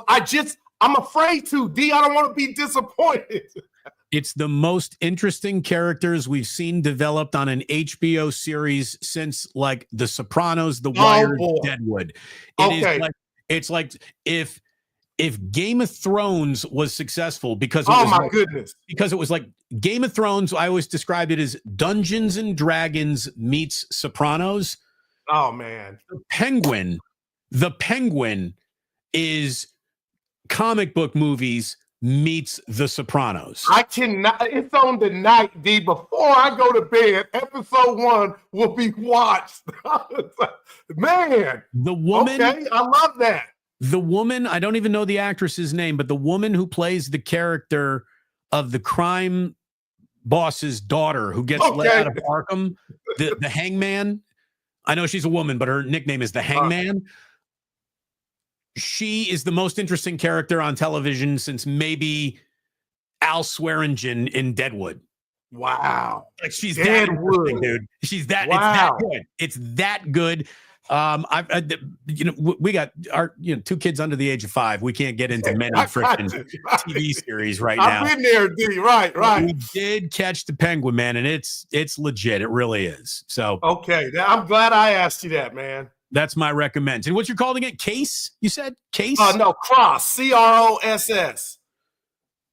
And he's a detective out of New York. Oh, that's original. But phenomenal, man. All right. Little Law and Order feel to it. Got about 8 episodes. I'll take it. 8 episodes. Right. Tell me they don't need to.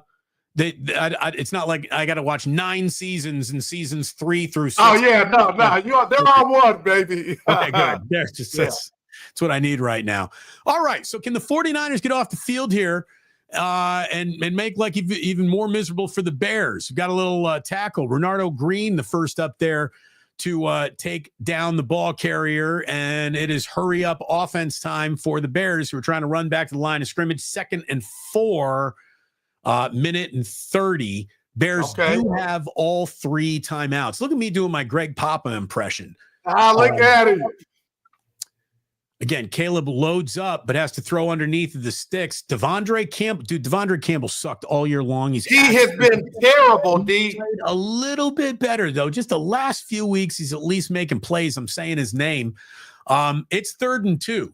Now, if this is a get off the field moment for the 49ers, Shanahan will call him out. Yep. And Caleb Williams is sacked. Boom. Call your timeout, Kyle. Call your timeout. There you go. No, you're not going to call a timeout, Kyle? 4th and 7. Why are you not calling a timeout, Kyle? Why is he not calling a timeout? Why are you not calling a timeout, Kyle? Wow. Damon, this is the stuff, man. This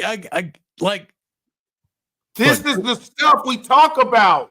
Guru, you and I have been around enough sports in our lives to know that if we really ever had to sit down and talk X's and O's with Kyle Shanahan or Steve Kerr or frickin' Bob Melvin, for that matter, we would sound like kindergartners. sitting around that table. With these guys are speaking a language that you and I can't even speak when it comes to knowing how games are played. But clock management is something that I really feel I know more about than some NFL teams. And that's insane. Okay.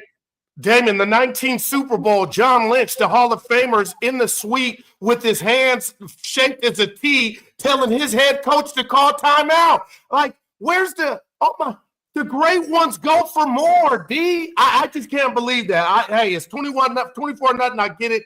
Damon, wow, man. I mean, what is that signal for? What the trust? What is it? Play every minute of a game. You know, that's what you've been told since Pop Warner. I don't know. I just thought that there was enough time. You call a timeout, and you wouldn't have any timeout. You know, here's the thing. You call a timeout. You're going to get the ball back with about 48, 50-ish seconds. And then depending on what happens on the first or second play from scrimmage, you know what you're ending. You're either going to end up, you know, just letting the clock tick out, or Brock Purdy hits a 35-yarder down the middle to George Kittle, and now all of a sudden everything's changed, and you're running up there to spike it on first down. So I just think that you let a football game come to you, and they just let a football game evaporate more than they allowed it to come to them. And having said all that, as bad as special teams as they've had all year, maybe it's the right thing to do. I don't know. I'm not going to complain that much up 24-0. Okay. You know? All right. I'll tell you this, though, Damon, because we don't rap. Shout out to Scarface. We don't rap a lot. But I could go to a whiteboard and tell you the dynasty that currently is the Kansas City Chiefs, and I love Mahomes and Andy, that the Niners outplayed them 8 of the what did they play? 9 quarters. The Niners probably outplayed them 7.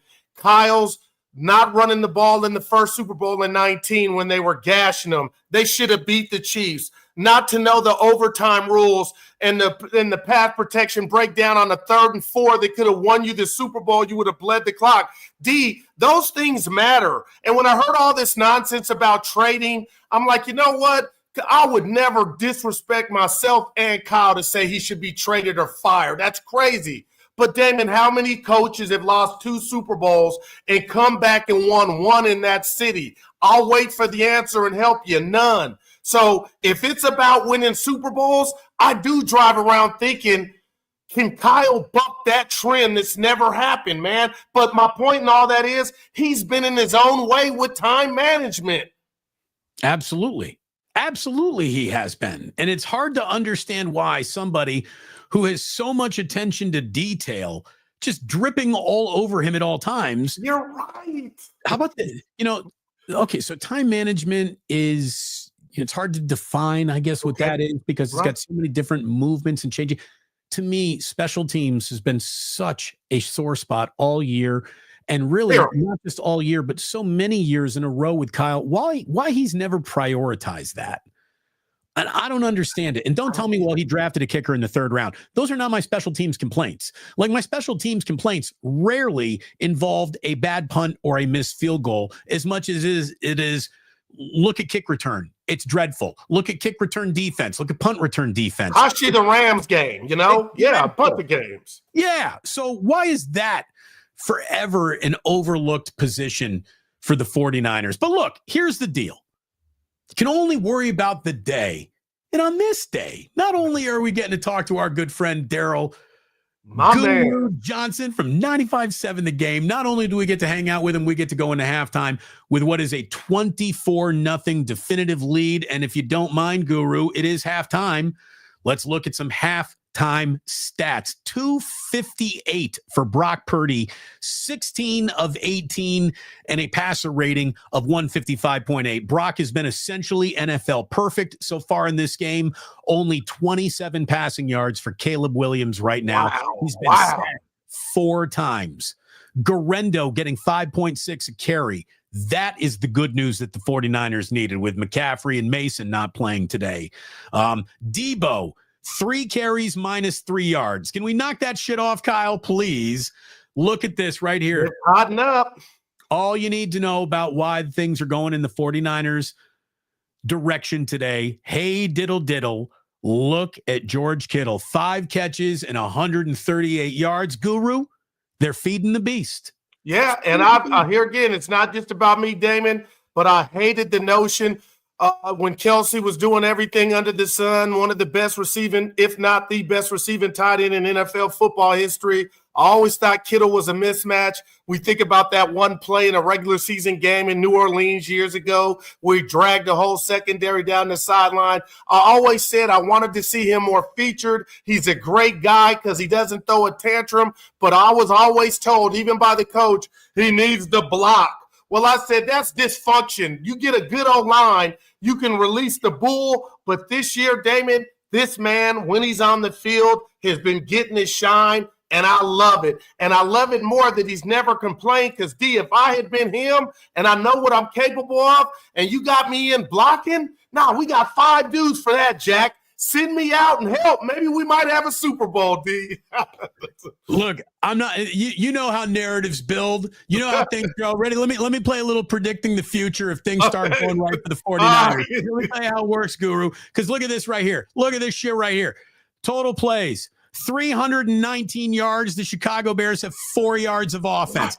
4 yards.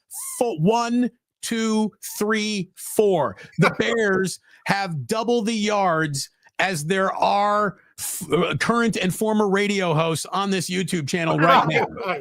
So that is a good sign. The Bears are bad. The Niners aren't that good. The truth is somewhere in the middle. But they needed it, D. Bottom line, for the standings, but they needed it for them these last 2 weeks, man. They just did. 8.6 yards per play. The Bears are averaging 0.2 yards per play. -3 yards passing to 254. Let me get Guru back up here. So here's how it builds. This is what you're walking in and talking to Steinmetz about on Monday afternoon on 95.7 The Game. You just take this bit and run with it. You beat the Rams on Thursday night after this big win here today. Then you just go handle your business by hook or crook in Miami. That's 3 in a row. And here come the Detroit Lions in week 17 for the official chance to beat the one team that would restore the credibility that would make people say the Niners have reemerged as the team that nobody wants to play in the postseason. Maybe. That's where this whole thing goes. And then, based on the year it's been, they then lose to Arizona the following week, and they still miss the playoffs because that's just the year it's been. But speaking of Arizona, D, they're down 10 at home against Seattle. That's a big thing for the Niners. I see you got your thinking cap on, and it could come to fruition. But, man, they really need Arizona to come back and knock off Seattle today. Then it's really anybody. It still is. But, man, the Rams are up on Buffalo at half. Who knew? Are they really? Yeah. Bounce around this league, take a little looky. Oh, 24-14 Rams over the Bills by 10. It's 24-10 Seahawks over the Cardinals. That game already in the third quarter. So good stuff. Guru. I appreciate you, D, man. I appreciate the invite. What are you doing for Christmas? Just chilling with my dad. I took him to his first Warrior game at Chase. And you know how nasty social media is? They're blaming me taking Norm for that offensive, I don't know what that was Friday, but the people are in my mentions like, oh, good, you didn't take your dad to have a good time. Norm's the reason that they got beat by Minnesota. It's crazy people out there. I looked at that box score. Norm didn't have a single turnover. I didn't see him go to the free throw line. Right. I didn't see him smoke a bunny at the rim on one single shot. You tell Norm it wasn't his fault. Okay, all right, I'll do that. We're not blaming him at all. Happy. Merry Christmas to you. Back at you, D.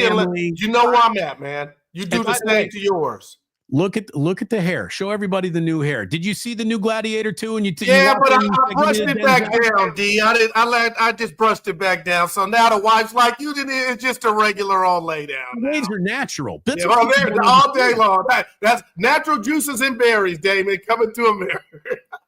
You are the best. You're the man, D. You know where I'm at, man. Tell the family hello. I certainly will. Do me a favor. Say hello to Steiny, Nahagian, Lucas, all the guys around. Evan, say hi to my boys for me. All right. I already told them I was coming on. I'll do that, D. You got it, man. Don't be a stranger. All right, tell Bonte and Shasky, I said hello. I miss everybody. I really do.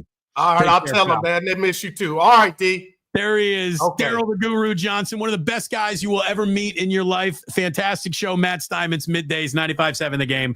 I will still plug those guys in perpetuity. Those are my boys.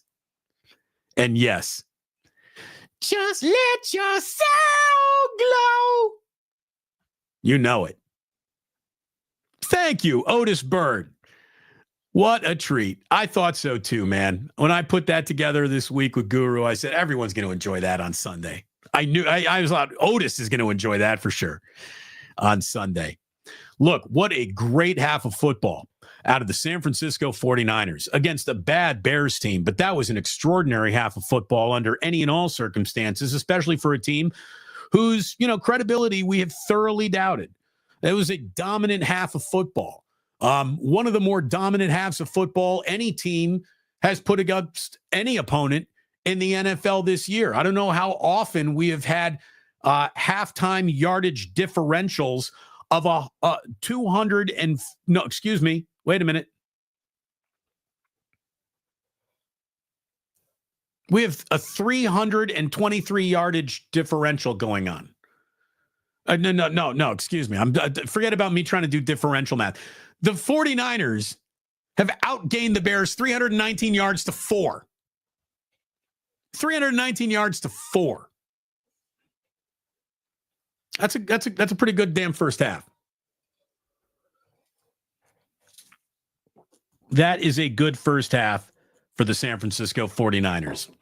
Welcome to all of you, nearly 300 strong here now in the room at halftime. Welcome on in. Hopefully you plan on hanging out with us for the rest of today's game. It is the best game the 49ers have played maybe all season.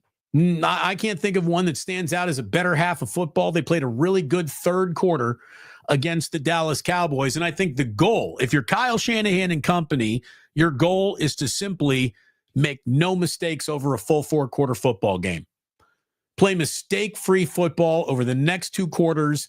Just get this game in the barn without anybody else getting hurt, because you're going to have another game to play on Thursday night against a division opponent, and that game is going to be even more important to win than this one. So it's good to see Isaac Guerrero having so much success. Let's see some Patrick Taylor in this second half, because you might need him at some point in time this year too. Ricky Pearsall, again, a rare target and catch in the first half. A few more of those in the second half. George Kittle, keep it up. He's playing phenomenally today.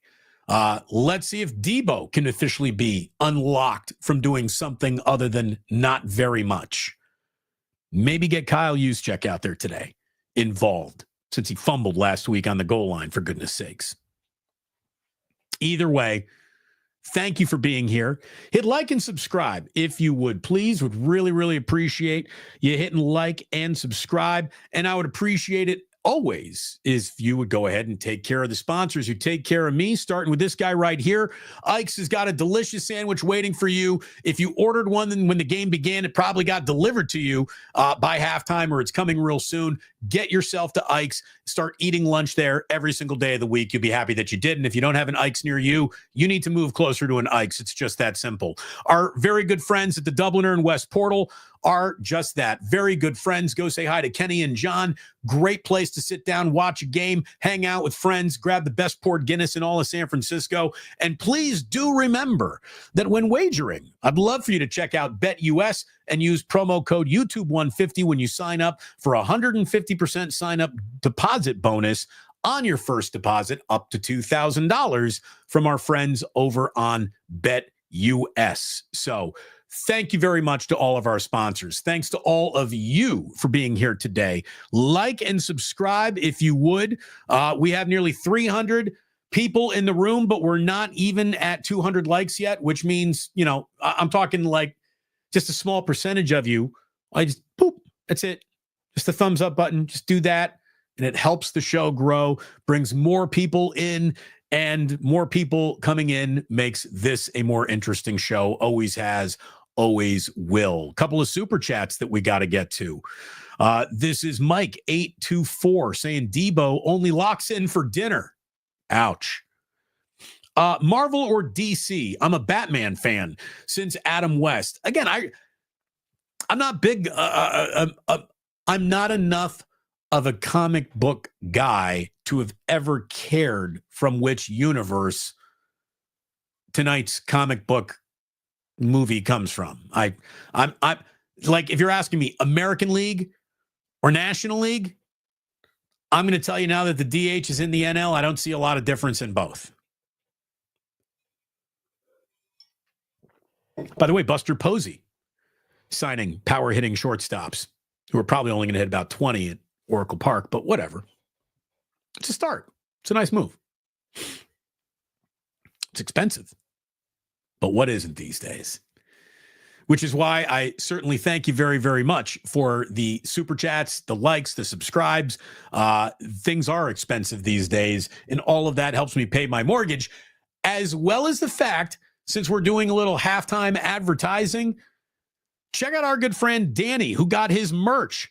He got the mug. He got the T-shirt. The T-shirt also comes in black. The T-shirt also comes in long sleeve. And that's it. We're offering just 4 items, but there is merch available. And if you'd like to get it before Christmas, make sure you order it before Wednesday to guarantee a December 24th delivery that focused. Look, this is the mug that Chef A lovingly prepares her cappuccino for. So there you go, Chef A. That or Chef A is blowing the remnants of a blunt all over the coffee cup to make it look steamy. Either way, that's a money shot commercial there, Chef A. Thank you so very much for doing that for me. And thank you all very much for making it through halftime. Chicago Bears receiving the ball in the second half. Little fair catch in the end zone. They'll bring it out to the 25, and away we go. Very good day defensively so far for the 49ers.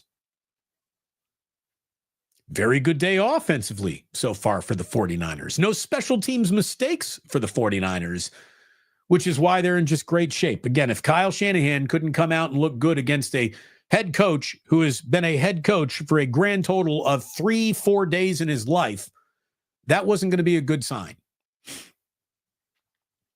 Handoff up the middle. One of the more successful running plays of the day. DeAndre Swift takes it about 8 yards right up Main Street. Let's hope that isn't a sign of second half things to come. An early get off the field doesn't need to be a 3 and out, but getting off the field here before the Bears put up a single point just goes such a long way into the bucket of how you win this game. You know, I mean, the Bears are already down, at least 3 possessions in this game, and they probably, aren't going to have 6-7 more possessions in this game if the 49ers can start leaning on their running game, killing clock, and just playing time of possession football. And you know that Kyle's going to want to do that. Now, what are they looking at here? Is there some flag on the play? Is there some targeting question going on here around Malik Mustafa's hit? Or are they just showing a replay? Oh, I guess I should take these headphones off now that Darryl, the Guru John. By the way, thanks to Goo for coming on by. So good to see Guru. I do. I freaking love that guy.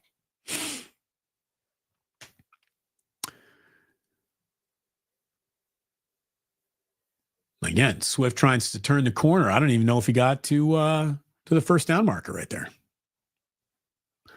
So let's see how this bad boy looks the rest of the way. Again, powered by BetUS. Great to have you in here. Hit like, hit subscribe.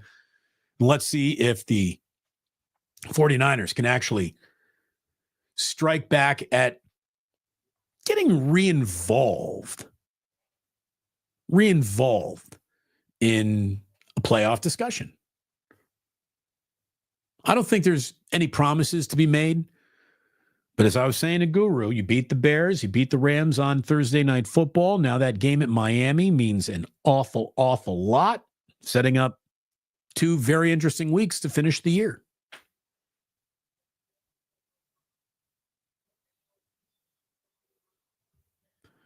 So you're saying this is a problem with Mustafa? Mustafa got hurt on that play? Did he go into the blue tent and I missed that? Bizarre, right? Malik Mustafa is a heat-seeking missile. I didn't know that he could be affected by being hit on his head. Cigar Smoker says, you must have watched Gotham. Tell us the name of the store. I've never watched an episode of Gotham. No, sorry. I didn't. So here's the thing. In the entire This Is a Comic Book world, the only thing that I've ever watched that hasn't been like in the theater is the John Cena Peacemaker thing. Rita Thomas, I want winners. Mike Singletary. Yeah, you always want to quote Mike Singletary whenever you're playing the Chicago Bears. I loved Mike Singletary deeply as a football player when I was a little boy. So having to acknowledge he was maybe the worst head coach I've ever seen, certainly up close, that hurt. It's like ripping Santa Claus right before Christmas.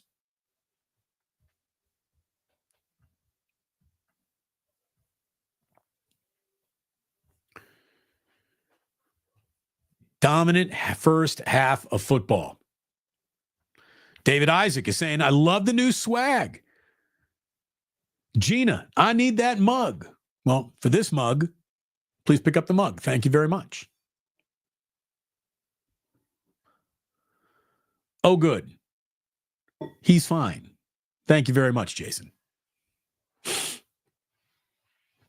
Leonard Floyd, well, none on that tackle. He had a pair of sacks earlier in the game. 2 of the 4 sacks on Caleb Williams so far in this game. I've done enough of these watch parties where I know I need myself a little backup water action as we go through the show. Didn't take many weeks to learn that.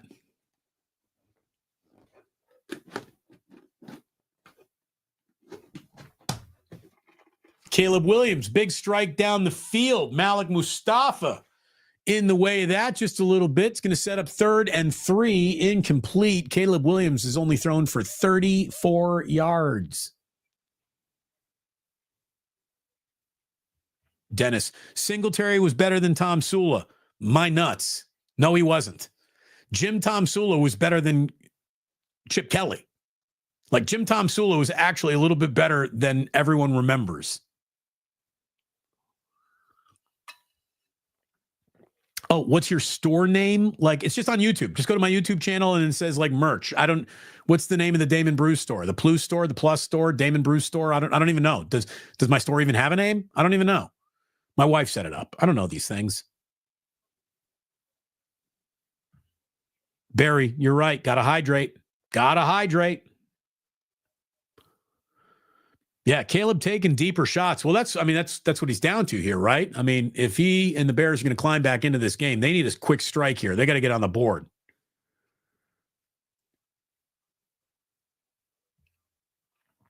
And again, taking deep shots against the 49ers has felt like a winning formula against them throughout the year. Not so much today, though. Cole Kmet, he goes in motion. And Caleb is looking to strike, but he has to throw underneath. Nothing really cooking on there.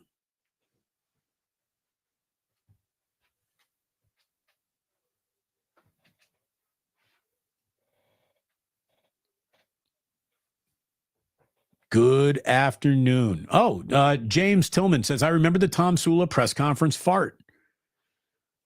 Among the highlights of the regime, if you don't mind me saying, Jason. Among the highlights of the Tom Sula, should we call it an era? Tom Sula era? Gina just ordered the mug. Going to share a pic of my London Fog tea in it someday. Send it to me. It will make the show. Again, anyone who sends a pic in the merch, anyone who sends in a pic eating an Ike sandwich, anyone who sends in a pic from Sam's Chowder House, sponsor a Wake Up with yours truly and Larry Krueger, Wednesdays and Fridays on YouTube at 9 a.m. West Coast time. Send us a picture. I can't pay models. I need you to be my models for me.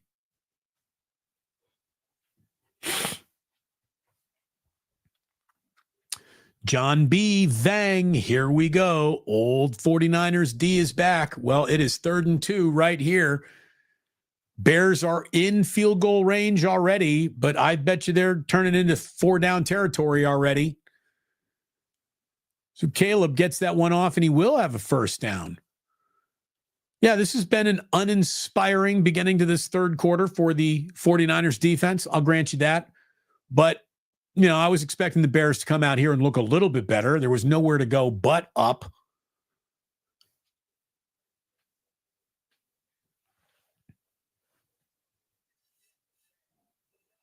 Oh, Barry. He's signing up to be a spokesmodel. Yeah, Barry. Muggs. What is it? Sotrole, Olays. Okay. Is that DJ Moore? DJ Moore is flirting with a first down. Okay, Bears coming out here cooking a little bit offensively. 49ers real team is back, 5-1-0. I hope you're wrong about that. That was a pretty good play. Nice block there. And the other team gets paid too. Bears are a team of pieces. They've been a better second half team all year than they have been a first half team. They play themselves into games. Not a rare thing to happen with a young quarterback.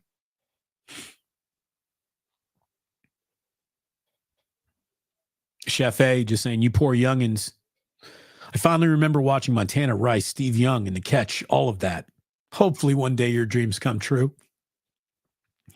I don't know, she twisting the knife there a little bit. Is that an I got it better than you? Not a who's got it better than us? No, I hear you. If you grew up as a Niner fan in the 80s, I understand why you're a little impatient with the way things have gone lately. But again, I got kids who were not even old enough. And I don't mean my kids. I got people who watch who are not even old enough to have been alive when Steve Young won a Super Bowl telling me that Shanahan needs to be fired. This is the worst 49ers team they've ever seen, when it really has been, outside of all teams that have won Super Bowls, the best teams besides those.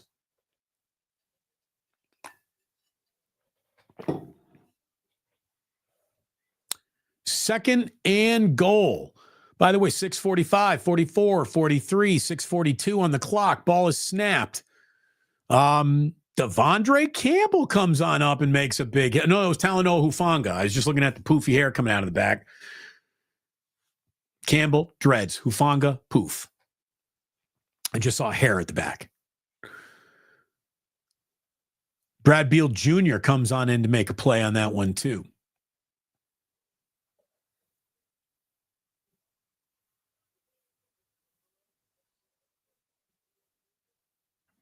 Damon Knight, Steve DeBerg is my starting quarterback. Remember when he had the freaking splint through his pinky, Monday Night Football? Back of the end zone, Trent Williams, touchdown. Rome Odunze, second touchdown of the year for Rome Odunze, the rookie out of Washington. 1 foot down, 2 toes down. That's a catch. That's a touchdown.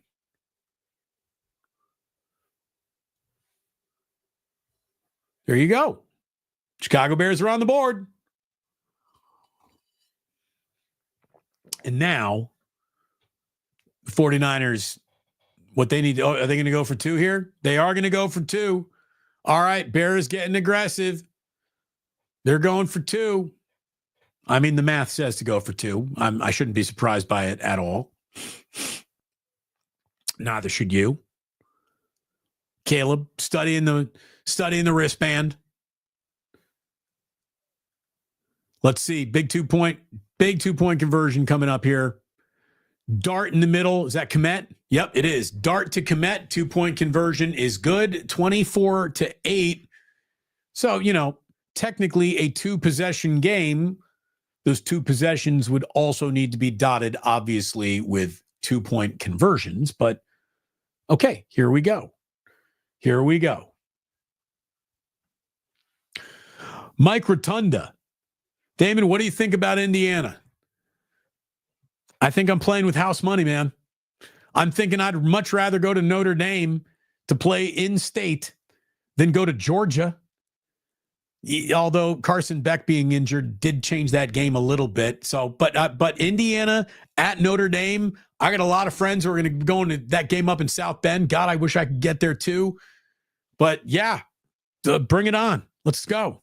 It's been the most remarkable season of Indiana football of my lifetime. I have no complaints. Anything that happens from here, it's just gravy. Komet dropped it. Komet dropped it. They didn't go to point with that 2-point conversion. I thought I saw the arms go up on the 2-point conversion. Let me jog back here just a little bit. That looks like one of those. Looks like he had it. No, I guess not. He doesn't have it. Hold on. Let me rewind. Let me double check. I got to get through the Santa Claus M&Ms and the Progressive ad where the guy drives a minivan through his boom. Oh, that squirted right out of Komet's arms, and then it bounced right back up into his arms. But that is a drop. It is 24-6. They did not convert the 2 points. Pardon me. That looked like he caught it. I saw it at the end of the play there. He came up with it. He dropped it, bounced right back up into his arms.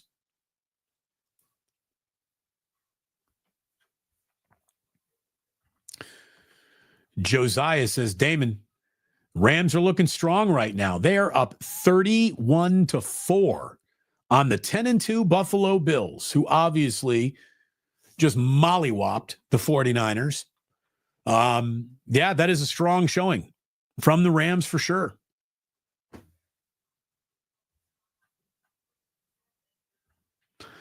We need the Rams and Hawks to lose, right? You'll take as much of it as you can get. There is no doubt about that. Pass the blunt DB.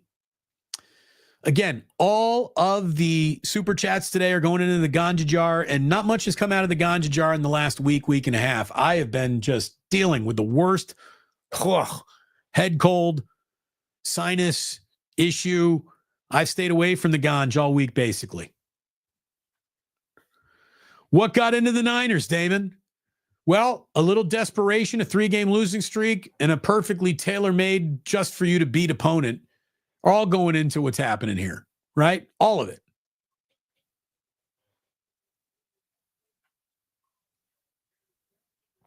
All right.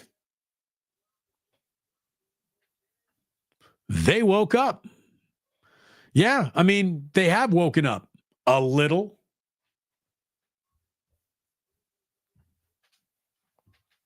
But we're not declaring, game back on. I'm going to need this to turn into one game against a bad Chicago team into you now need to beat the Rams on Thursday Night Football, which then immediately gets to turn into you go handle your business in Miami. You win 3 in a row. Then you got the Lions coming to town, and then we'll find out what you're made of. Maybe by that point in the year, Jordan Mason, Nick Bosa is back. Maybe Dre Greenlaw is back. So, my advice to any and all football teams is win as much as you can and see what happens at the end. Niners counted themselves out of a lot of the conversation that mattered because they didn't win the games that they needed to. Not even close. So they got to dig themselves out of a hole here while the NFL starts to operate in their favor around them. But if anything positive is going to come out of this year, it starts today. And we'll see if it's officially starting today. I'd like to see a score here on this drive by the 49ers. I'd like this to, at the bare minimum, be a field goal. Best case scenario, you're sitting up with 32 points at the end of this drive. Excuse me, 31 points. I don't know why the 49ers would then go for 2. So 31 points will be fine by me.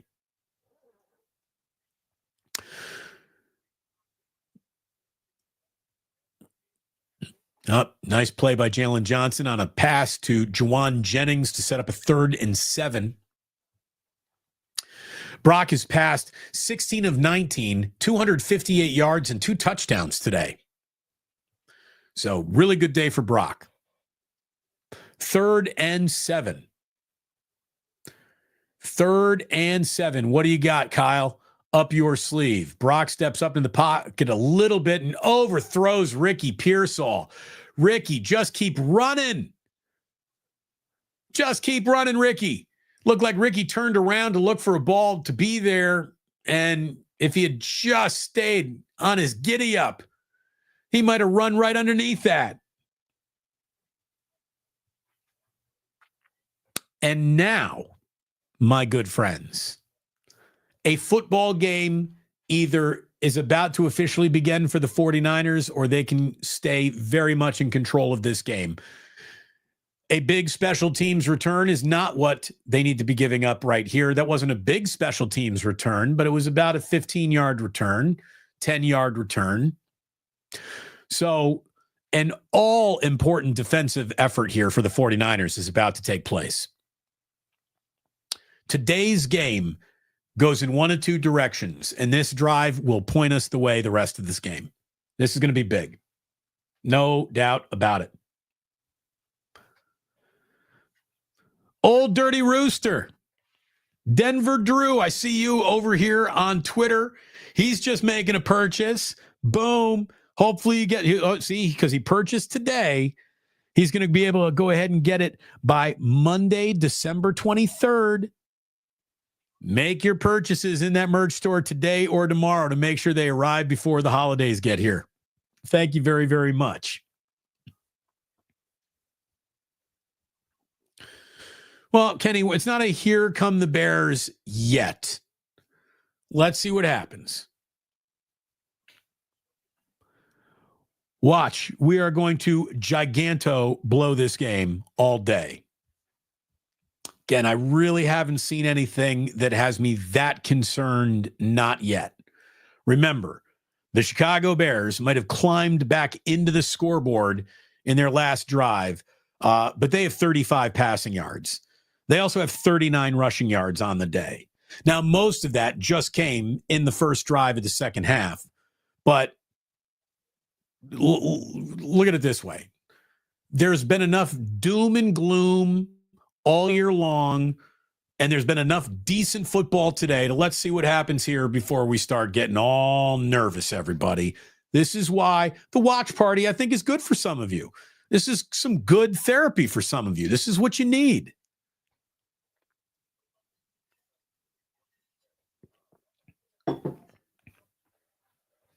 I mean, even if the Bears do score here and go for 2, they still didn't get the 2 last. Everybody, calm down. Calm down. But yes, play good defense here. I highly recommend it. You won't not like playing good defense here. I can promise you that.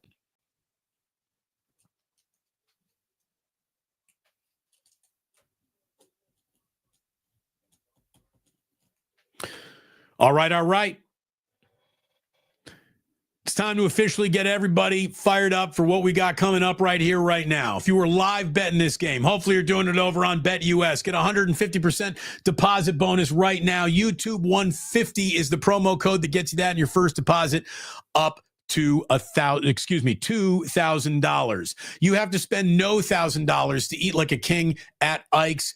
Great sandwiches, get them delivered to you. An ever-expanding Ike's, hopefully coming to a town near you. And if they're not, order an Ike's right now. You'll have it by the time Sunday night football kicks off later on tonight. The best Guinness in San Francisco at the Dubliner and West Portal. Go find out for yourself. It's going to be hard for me to drink Guinness between now and that Indiana-Notre Dame game. I think everyone at Guinness understands my conflict of interest.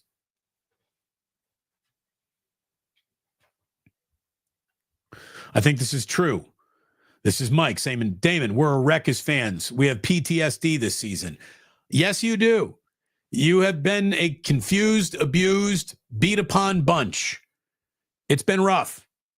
I get it. We'll see what happens here. Okay. Big completion to Ondunze. Bears are now over the 50 on 2nd and 8. You got Caleb Williams communicating with his sideline. It looks like he's rubbing his tummy.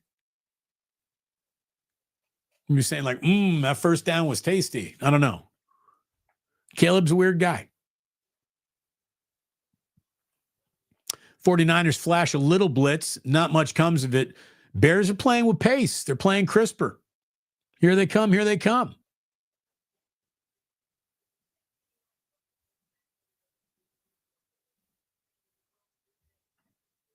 Red Jet. Always good to see you, Red Jet. Let's go Niners indeed. Need a little defense right here on 2nd and 4. All of a sudden, a defensive line that was looking real good on the line of scrimmage has not done much on the line of scrimmage so far. We do have a flag on the play here, though, a challenge flag. Where did that come from? What are we challenging?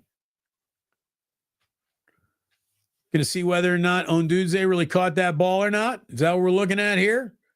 Kyle threw his challenge flag. Okay. Let's take a little look. See, I'm seeing it right here for the first time now, too. Ondudze, that ball did hit the ground a little bit, but he shifted his, I think it's a catch. I think he might have gotten his hand underneath that. That could go either way. That could honestly go either way.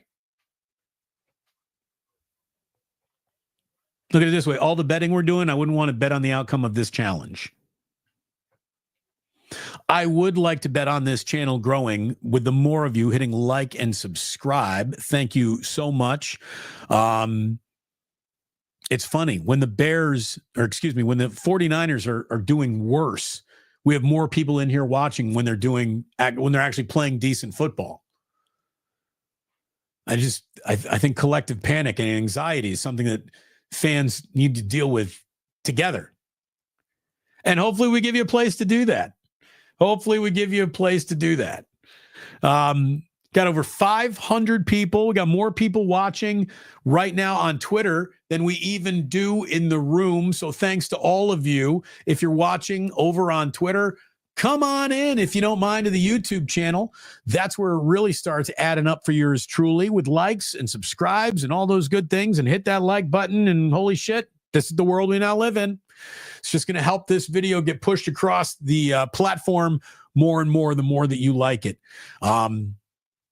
Man, oh man, what is this? He pulled an Armstead. Armstead used to rub his stomachs after sacks. Yeah, it looked like Caleb's was doing a little yummy in my tummy right there. Come on, Friday. He's going with an incomplete on this one. Terrence Sullivan saying incomplete. G. Martinez just likes the flag throw. I don't think they overrule it. Oh, and then there it is. You saw it again. Yeah, it's a 50-50 call by the ref, isn't it? His hand not under. I think he might have been under there a little bit. It's one of those did touch the ground, but he controlled it the whole way through. This is one of those, could go either ways. Definitely a completion. SC Gamer 32. Well, we'll all find out together. We're still a commercial break.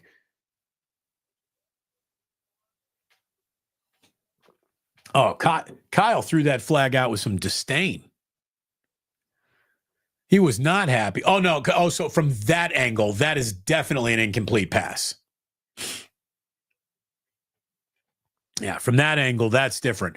I just saw a replay coming back from break that was more definitive than the replay going into break. So here we are, 2nd and 10, Bears looking to do something, and it's a first down anyways. To Keenan Allen. Happy holidays indeed to 650, coming in with a $50 super chat, the most generous scoop into the bucket today. Thank you very, very much. Thank you for going live during the game each week, DB. 650, thank you very much for appreciating it. It's not work for me, but it is time I don't get to spend with my family. So I do thank you very much for appreciating that with the super. And again, liking, subscribing, memberships, merch, it's there for you. It doesn't take much to help this bad boy grow. So I hope you plan on doing that. And thank you very, very much for being such a loyal viewer. I hope you have a great, great holiday. By the way, a 51-yard touchdown at SoFi for Khalil Shadur, and that is now a 10-point game for the Buffalo Bills. So we'll see if the Bills can't wake up a little bit down at SoFi. 2nd and 8 for Caleb. Did that ball come out? It looked like Caleb tried to pump fake that. Did Anderson jump on it?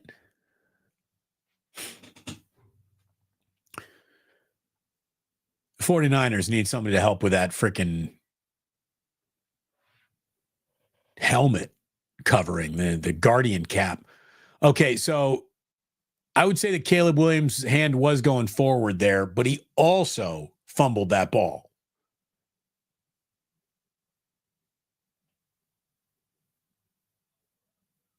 I would challenge that. That's too big of a play to not challenge.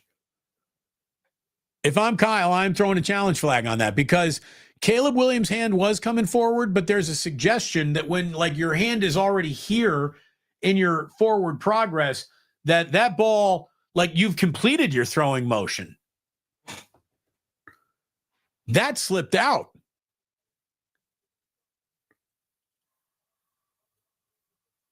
That ball slipped out. Are they getting this right now? Did they look at it? Did they already do a challenge or did they just get that right in real time? Yeah, again, there's a point where if a ball comes out during a throwing motion, it's a forward pass. It looked like his throwing motion was complete. He wasn't trying to get rid of that ball. He looked to stop his throwing motion, not release the ball, and that's when he dropped it. That's a fumble. There you go. That's 49ers football.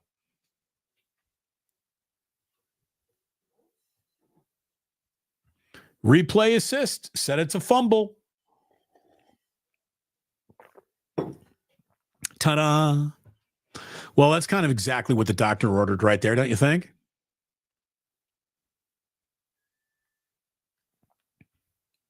Kenny, he's feeling it. Bang, bang. You know, things are going good when we're getting bang, bangs.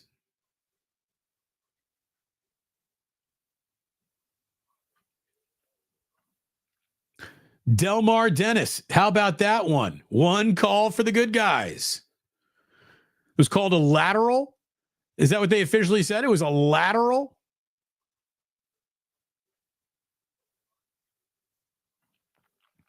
I'm out on a walk enjoying the soothing Damon Bruce sounds. Red Jet. Well, remember to look both ways when you're crossing the street. Thank you for bringing me on your walk with you. It's a nice day here in the city. Beautiful sunny day in San Francisco. Jillian's got the boys out right now, riding bikes, hanging out, doing little boy things. By the way, I got a story to tell you about Jack this last week at work. I'm going to save it for later on this week during shows, but it's a doozy. It's an absolute doozy. I was even asking Jillian, I'm like, should I tell this story on the air? And even she was like, yeah, I think it's too good not to. So that's coming. Barry Ford. Oy, oy, oy! There you go, Barry. Thank you for your earlier super chat. You got yourself an oy, oy, oy. I honestly thought we would have gotten enough supers to do a bottle pull by now. It's only been 23 that have come in. Only 23. Now, I think I accidentally set it here to where only super chats more than $5 officially count towards this bottle pull goal that's established on the chat. I'm counting them up here too. It's 23. But Daddy just needs one right now. It's been a fucking rough week. I feel like crap still.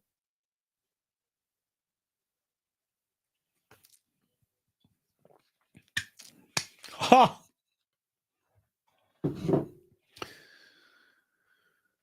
We said, Damon, did you grow up a Bears fan? Who are you rooting for today? I'm rooting for my YouTube channel. I'm finally taking Ray Ratto's advice. Root for yourself. I'm rooting for myself today. I'm rooting for the Blues today. Oh, Brock just uncorked one to Juwan Jennings, who had to slow down for it a little bit. But there you go. Big shot downfield from Brock. Perfect play for the 49ers. Get them going. There's Dean Blandino. Dean Blandino totally looks like the kind of guy who tries to talk to your girl when you get up and go to the bathroom.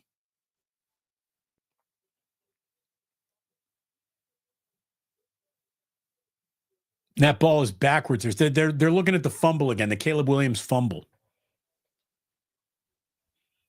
Larry, Pulls all around. Pulls all around. Hey, sometimes you got to go for it.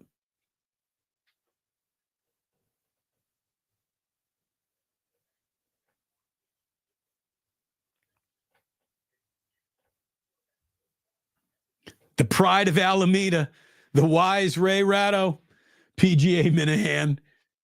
That's my guy. I texted him again. I don't know if Ray's even checking his texts anymore. I've texted Ray over the last couple weeks. Haven't heard back. Maybe he's done with me. I don't know. I'm glad you're not done. All right. Garendo on 2nd and 9 fights forward for looks about 6-7 right there. Some tough running for Garendo. Really liking what we're seeing out of Isaac Garendo today. Let me take a look real quick here. 12 carries, 63 yards, an average of 5.3 for Garendo today. He's also caught the ball a couple times out of the backfield. 2 catches for 50 yards for Garendo as well. So he is over 100 yards from scrimmage today. Not bad for a guy who wasn't allowed to play basically before today this month. Isaac Garendo was completely forgotten by Kyle Shanahan over his last 3 weeks of football. All 3 losing weekends of football for the 49ers. Hey, diddle diddle. Keep throwing to George Kittle. Kittle having his most prolific game of the season. 6 catches, 151 yards now. The only thing George Kittle doesn't have today is a touchdown, and this team is looking at 1st and goal. And they are looking at the 3rd quarter come to an end. All right. There has been no better situation all football season long in any game than what the 49ers are sitting in right here, right now, up 24-6 on a bad Bears team, looking at 1st and goal. This is a day where the 49ers have looked and behaved more like themselves than in recent weeks. It has been a slog all year long. Look good, feel good, play good has rarely been a formula that feels like it was working for the Niners. Today, it feels like the formula is working. Look good, feel good, play good. Starting early with a 14-0 lead. Not forgetting or abandoning the run. No turnovers. None yet. No special teams mistakes. None yet. Up 14-0 instead of taking the pussy way out and kicking the field goal to go up 17-0. Kyle went for it. Quarterback sneak on 4th and 1. That becomes 21-0. Aggressive execution by players, not being afraid to coach.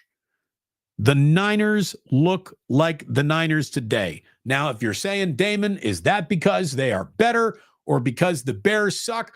My answer is I don't care. We'll worry about how it all comes out in the wash when we're folding the laundry. We're not there yet.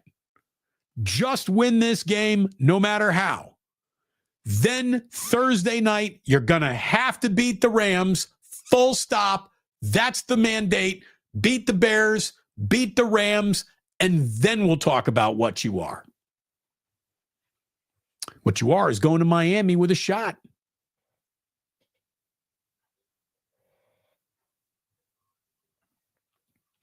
See why this walk is so much more awesome? 15 days in a row. Look at Red Jet. She's already crushing her I'm going to walk every day New Year's resolution before it even happens. Adam, thank you very much, Adam. Happy holidays to you, your family. Merry Christmas. Happy New Year. I hope it's wonderful. I hope you enjoy it with friends and family. And thank you very, very much. Appreciate you. That goes right in the ganja jar. For the 2nd time today, Rita is stuffing the ganja jar. 85 Super Bowl Walter Payton robbed of a touchdown by the fridge. To this day, Mike Ditka will tell you his biggest football regret was not getting Walter Payton a touchdown in the Super Bowl. I would say Walter Payton doesn't give a shit about that. He got a Super Bowl ring. It's all he wanted, all he needed. It was a shame, but Walter Payton didn't need anything. He was Walter Payton. That's Isaac Guerrero right up the middle for a touchdown on 1st and goal. Easy. That looked easy. I want to get a behind the line of scrimmage breakdown of that blocking scheme right there. Boom. Boom. Just great blocking all the way. Guerrero wasn't even touched. Touchdown, San Fran. Sorry, that's not mine. Touchdown, Niners. Moody, point after touchdown. It is up. It is true. 31-6. The first play of the fourth quarter is a touchdown for the 49ers. There you go. There you go. Now, I think it would be very prudent of Kyle Shanahan to look at Brock Purdy and say, why don't you have a seat right there, young man? Who's dressed as today's backup? Is it Dobbs? Is it Allen? Play him. Get that guy in this game. Get Brock Purdy out of this game. I don't want to see Isaac Guerrero have another carry in this game. He's got 2 rushing touchdowns. It's one of his finest days in a professional's uniform. Guerrero's day should be wrapped up. It should be Patrick Taylor the rest of the way.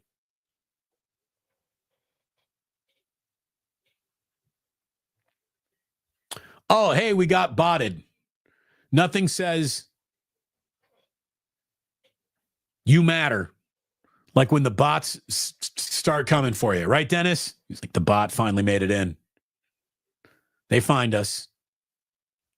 They find us. Let me tell you, Anthony, I'm glad you brought it up because when we talk about, and to make you proud, I own the 30 for 30 for the 85 Bears. Thank you very much. That's Anthony. I thought you were, let me attribute this to Delmar Dennis. I was about to bring up when the end of the year is over and we start talking about who did their jobs the best. I think that Jalen Moore is going to be on top of that list. Because Jalen Moore was asked to come in and be Trent Williams when Trent Williams could not play. And Jalen Moore has been so good at that impression of Trent Williams that we don't use the name Jalen Moore until right now when we're complimenting how good he's been. So, yeah, there you go. There you go. Jalen Moore has been fantastic when it comes to replacing Trent Williams. And it's a big reason why I think this running game has not gone in the wrong direction. Maybe some of the best running lanes we saw were in that Green Bay game before McCaffrey got hurt. But Ben Barch got hurt in this game. Did Ben Barch return to this game? I'm going to have to look at Matt Barrows' snap count column to get my Ben Barch snaps.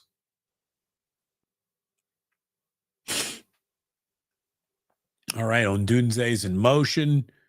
Caleb, he's running out of time. This is where he's going to get ultra aggressive because he's a rookie and he's going to run himself into and out of trouble for the rest of this game.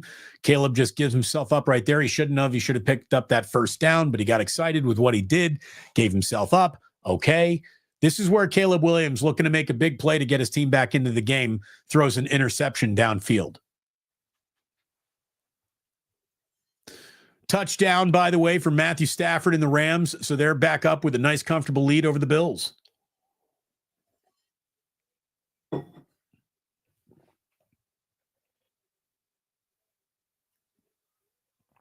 Keenan Allen, first down. But Delmar, you are right, man. Jalen Moore has been really good. Really, really good. I think this one so far has all been about Guerrero and Kittle. Terrence Sullivan says Moody has missed the landing zone twice today. You know what, Terrence? I'm going to say that these are the best special teams mistakes of the. I don't care. I'm good. But that's not good. You're right. It's not good. Yeah, you shouldn't miss landing zones. How about just kick it through the back of the end zone so you get the leg power to do that?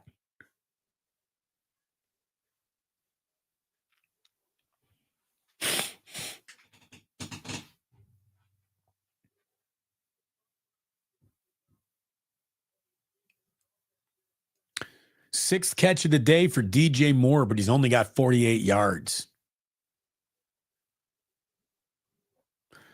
1st and 10. Bears are inside the 30. Looking to keep this respectable on the scoreboard. Niners are in no jeopardy of losing this football game, no matter what the Bears do even here. But just on a day where it started to look a little better, you want it to look as good as it can for as long as it can. Caleb Williams picking up a first down with his feet right there.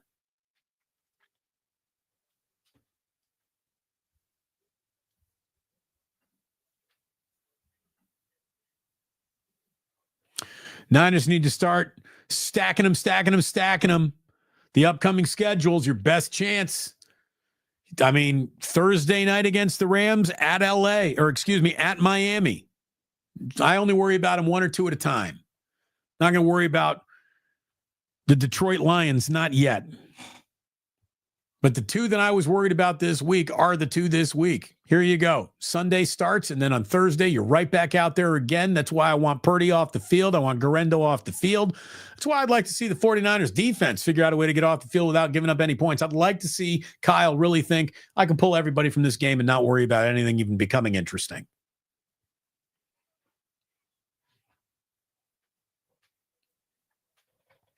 All right. 2nd and 8. On the 15. Caleb finds the end zone. He finds Roman Duze again. Again, I was telling Larry, he's a little bit better than some of the numbers look at. And he's like, he's only got 1 touchdown. I'm like, well, so does Deebo Samuel. And that's Roman Duze's 2nd touchdown of the day.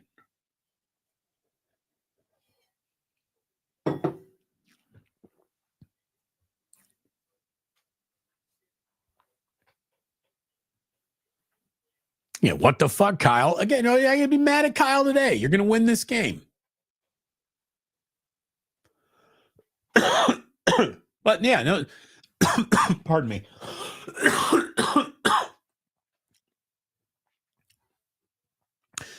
They will be singing no songs of Nick Sorensen.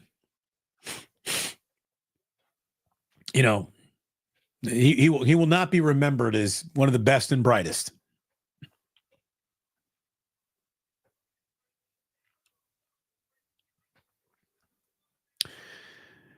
Brett for $5. Don't believe your lying eyes. Pro Football Focus says Moody is great. Larry Krueger tomorrow. Yeah. Why Larry wanted to get all spicy with me about his position on Pro Football Focus when I was saying, look, sometimes it matters, but it's not the end all be all. He got way too argumentative. Everybody's at the end of their rope with the year. But seriously, why he chose this week of all weeks to like come down my chimney? I felt like crap all week. It's a miracle I was even doing that show on Friday. But what do you know? I've gotten a few more things correctly from my basement than some people who go to that stadium every day have. I mean, who is the backup quarterback who signed off, the backup running back who's going to go at all these opportunities and touches today? Yeah, I didn't see him. I said we wouldn't see him. We'd see Garendo and Brock Purdy and Deebo Samuel, and that's what we've seen. And 1 carry for Patrick Taylor Jr.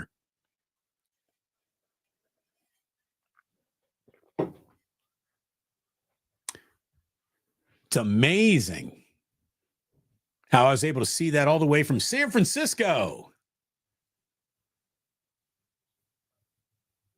Oh, God, are you guys still friends? Yeah, show starts at 9 a.m. on Monday. Of course we are.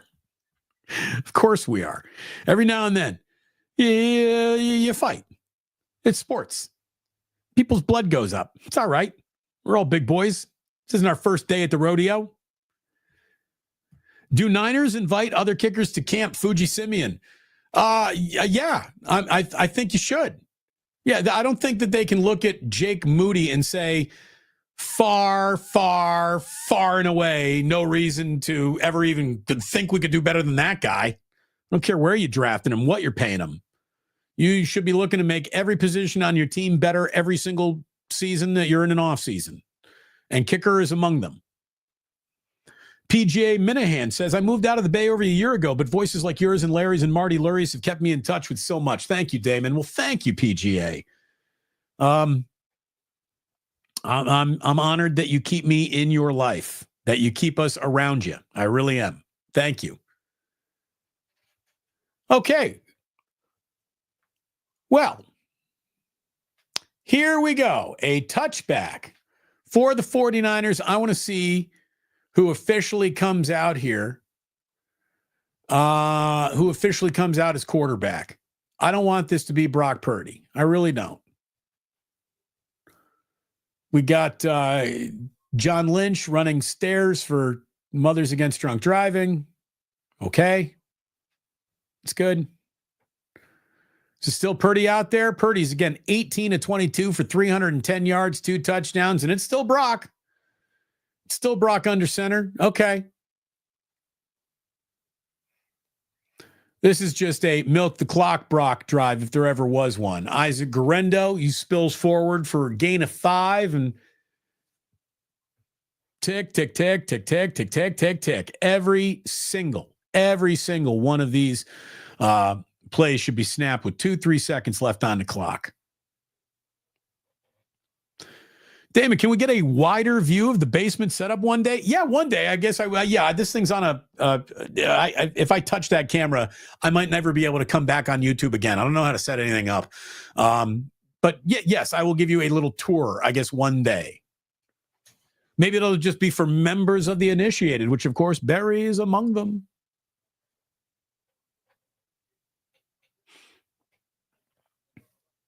Yeah, put in Dobbs. Maybe just like a Dobbs package, right?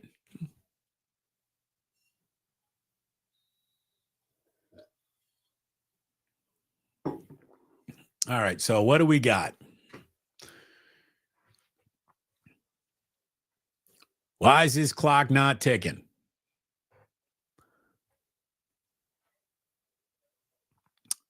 McKivitz with the false start gets you back to 2nd and 10.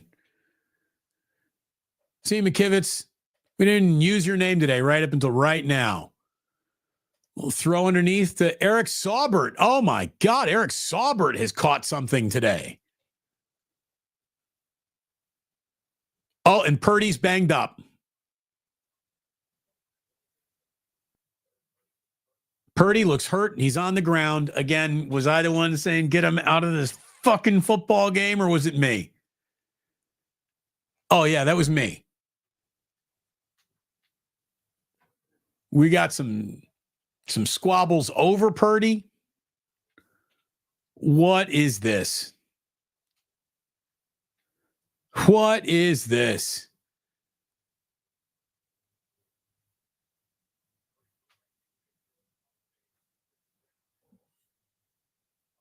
Purdy just had a grown man come down right on top of his neck here.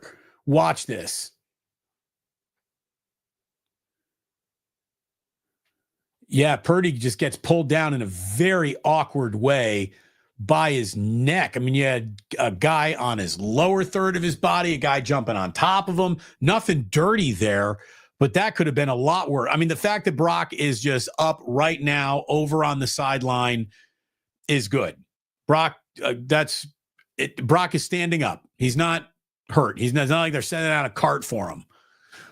They're sending out Brandon Allen for him. Here comes Brandon Allen. Yeah, if anything, that should have just scared the shit out of Kyle. Keep Brock Purdy off this field now. Get him out of this game.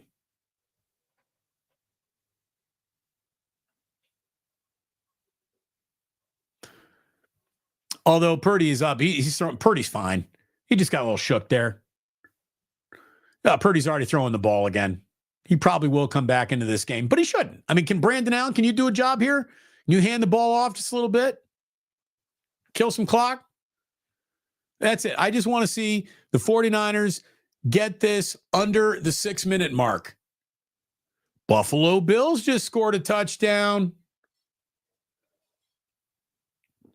Josh Allen with a QB sneak. That game is not out of pocket. Although Rams are still on top.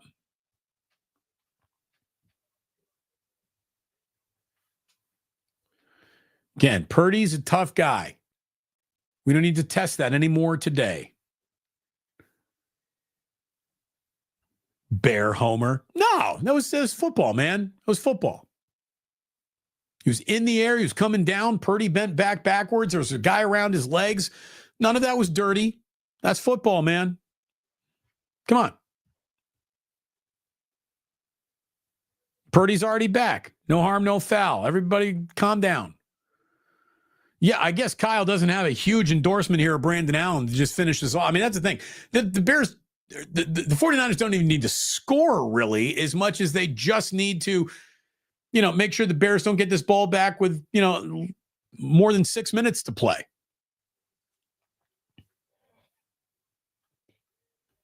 Third and 4.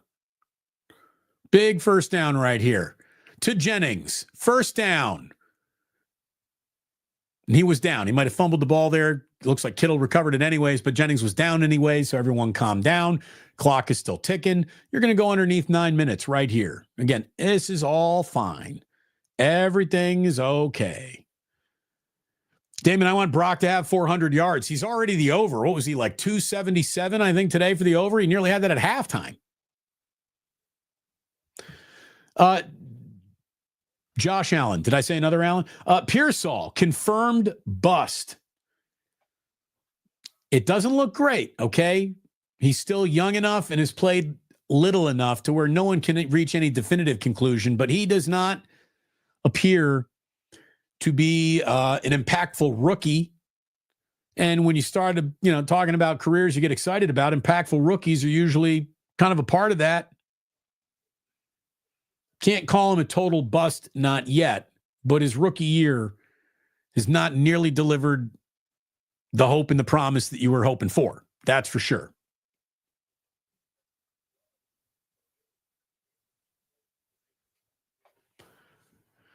All right.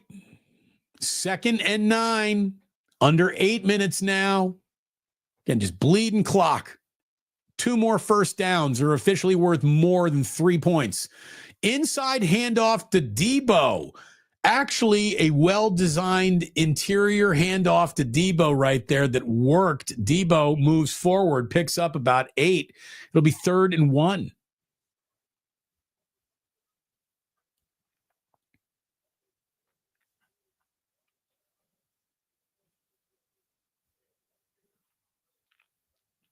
Pearsall has already had a better career than A.J. Jenkins. Well, Big Mac, so have you.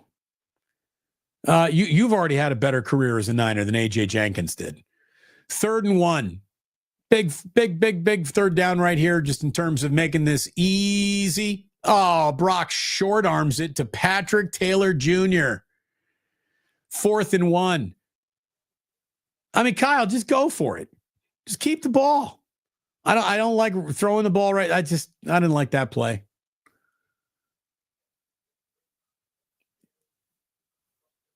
All right, so Moody's coming in. Might as well get Moody a little confidence here. Why not? Damon, Pearsall's already A.J. Jenkins 2.0. Hope not. Look at it this way. We know how it ended for A.J. Jenkins. We still don't know how it ends for Pearsall. What if I told you that this was a really weird year for him because he got shot in the chest, almost killed. He hasn't been right in the cabeza this whole year, hasn't really been on his game. And in a full offseason, he'll come back better, stronger, faster, smarter. That's out there. That could possibly happen. Or you're right, he's a bust. But he's young enough and he's played so little. Trying to reach any definitive conclusion right now, it's just an unfair thing to do. Even if you look at it this way, had Ricky Pearsall been really good at this point in the limited amount that we've seen him, we shouldn't be talking about how he's going to be a perennial Pro Bowler and, the next Jerry Rice. So we need to just calm down on the overreacting at all times. And it looks like Brock Purdy's going on out to make a play, boys and girls. Kyle staying aggressivo on 4th and 1. Again, why not? You have a very ho-hum Chicago Bear defensive line out there. You have been running it all day. You're averaging a good clip all gosh darn day long against the Chicago Bears. You're at 8 yards per play. So go ahead here on 4th and 1. See what you got. Brock hands it off. Patrick Taylor, he used to be a Green Bay Packer, and he's still beating up the Chicago Bears. First down. First down. Hey, Patrick Taylor, we've hardly gotten to know you. It's like a touch of an upright runner.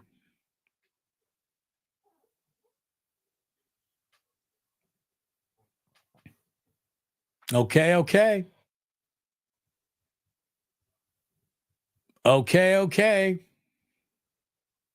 Again, I said the goal of this drive was to get it under the 6-minute mark. 6:23:20. Okay, here we go. Handoff. Tick to Taylor. And you will now be under the 6-minute mark before this next play is run. And Garendo looks like he's walking to the locker room. I mean, is it even a Niner game unless you have a running back going to the locker room to figure out something? That's a shame. Bears are calling a timeout right here. Why? I think we know how this one's going today, Coach Brown.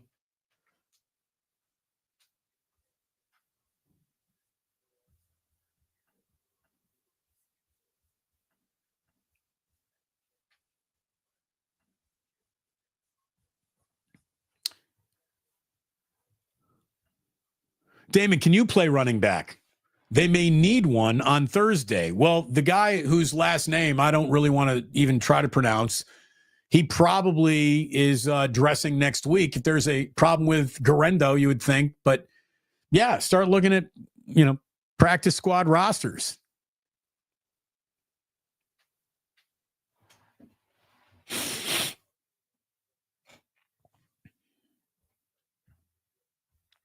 Rich Alexander says, anybody celebrating this win doesn't want to win in the future. The Niners start playing when they should be going for draft position. No, Rich, not really. Not there. I don't think so. Because again, you win this week, you beat the Rams on Thursday night, you win in Miami, a few other breaks go your way. You could stupid sneak into the playoffs still after all. It's not over. Now, had they lost today, all future wins might not be worth very much. But I'm going to tell you right now, I would rather see Kyle Shanahan and Brock Purdy get a playoff shot than a playoff not. I don't like the defense, but maybe Nick Bosa and Diamador Lenore and Dre Greenlaw are back and healthier, and it's changing things.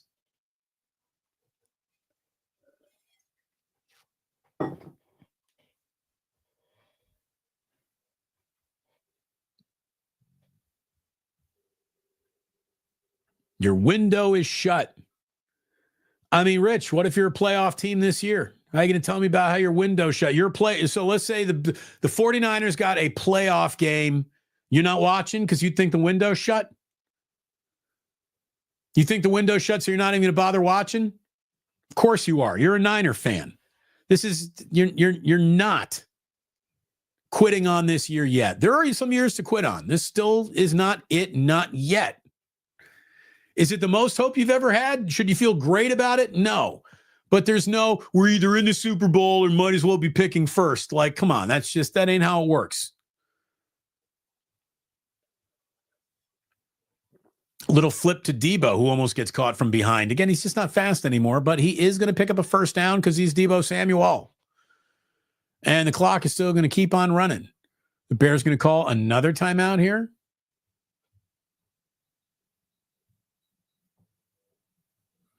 Don't. Keep this clock ticking, Chicago. Everybody wants to get out of here.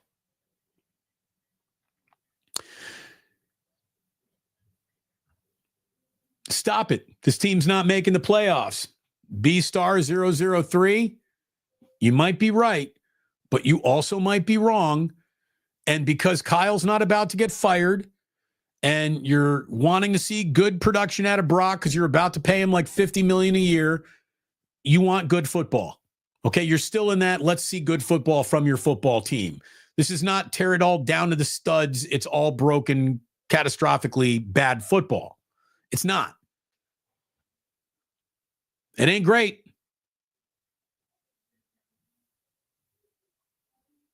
Yeah, and again, Elder, we're not good enough to win the Super Bowl or bad enough to get the number 1 pick. Exactly. You're not bad enough to get a top 5 pick. Patrick Taylor Jr. keeping it in bounds, setting up a 2nd and goal. Look, today's your best day on a football field in a month. You might as well choose today to be happy. You might as well let a little football happiness wash over you today. Damon, what would your fullback number be? I think Juszczyk's got that right. 44 is the ultimate fullback number. I love 44. 42, obviously, great number. I don't think Ronnie Lott's going to be letting anyone wear 42. Anyway, boom, Patrick Taylor, touchdown 49ers.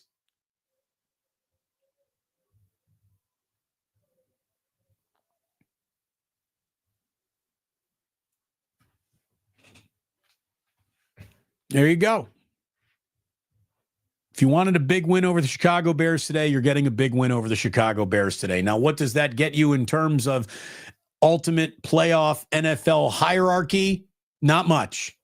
Bears are not good. They got some good pieces, but they're not good. The 49ers might not have as many good pieces as they used to have, but they're still not that bad. They're just not as good as they used to be. And they won't be going to the Super Bowl this year. Look, we know what the writing on the wall is, but you're not at the point in a team building life cycle where giving up on a year is going to actually do more. What you're going to want, I think, is to show free agents that taking a little less money to come to San Francisco is going to be the right thing to do because you're going to be able to win. You got to take it all 1 week at a time in this league, man. You got to take it all 1 week at a time. Nothing is guaranteed week to week.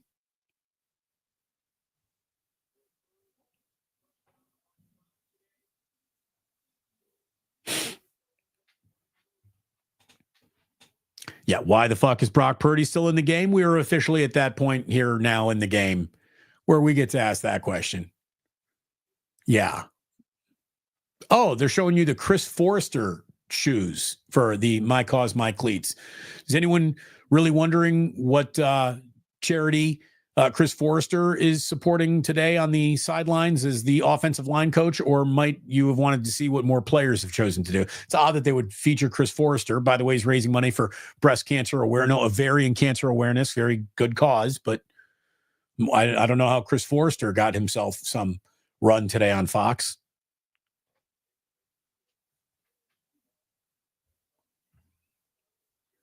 As John Rambo once said, nothing is over.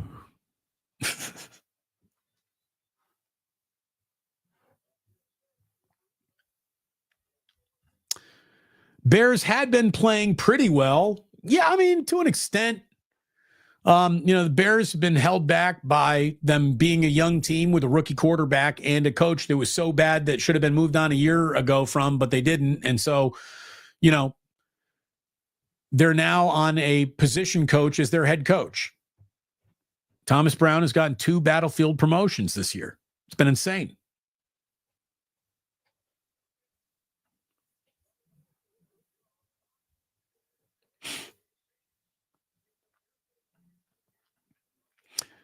Your Nosotrole Ole Oles have not been the same since last Christmas game against the Ravens, and that's the truth.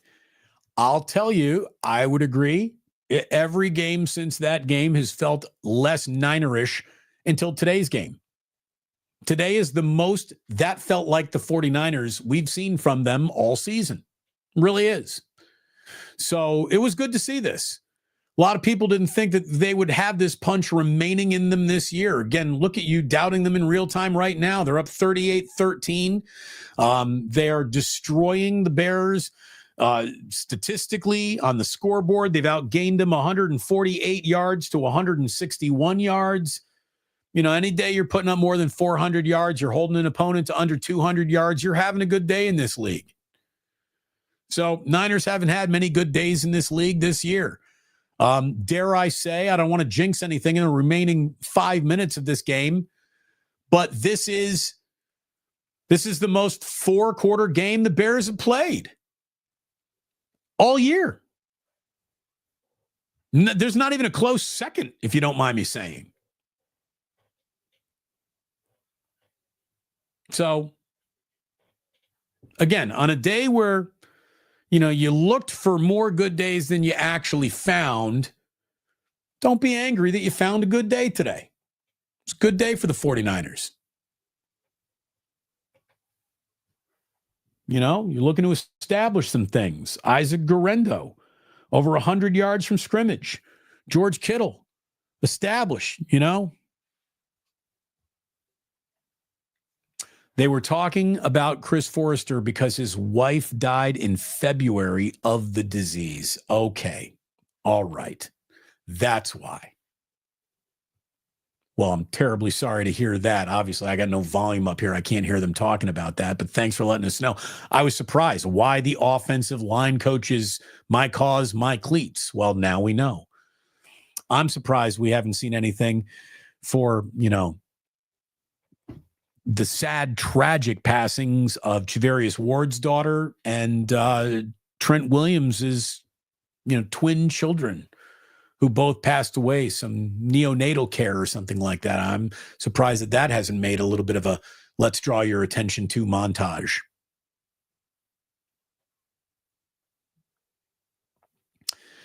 Yeah, when it just comes down to it, Bears aren't used to 65 degrees in December. Yeah, they don't even know what to do when that type of weather hits their bodies. They're like, what do you mean we need suntan lotion? We don't even have that in Illinois. G Greasy, thank you very much for the super G. Happy holidays. Winning, running, looks familiar. Yeah, win. Run the ball. Marty Hall says, Damon just came to the party. This is a get right game. This is the one. Good teams find a way to build from this. I, agree. Like, I'm not even saying that the Niners are threatening to be a very good team, but if there might be one remaining, Brandon Allen is officially in the game. The human victory cigar has emerged. Yeah, Billy Banks, like somehow the 49ers got 4 sacks on third down. Again, Bears got a bad offensive line. 7 sacks today for the 49ers. 7 sacks against Caleb Williams. So it's good. Terrence Sullivan, emotionally a tough year for the Niners. I'm a fan. Go Niners. There you go. There you go.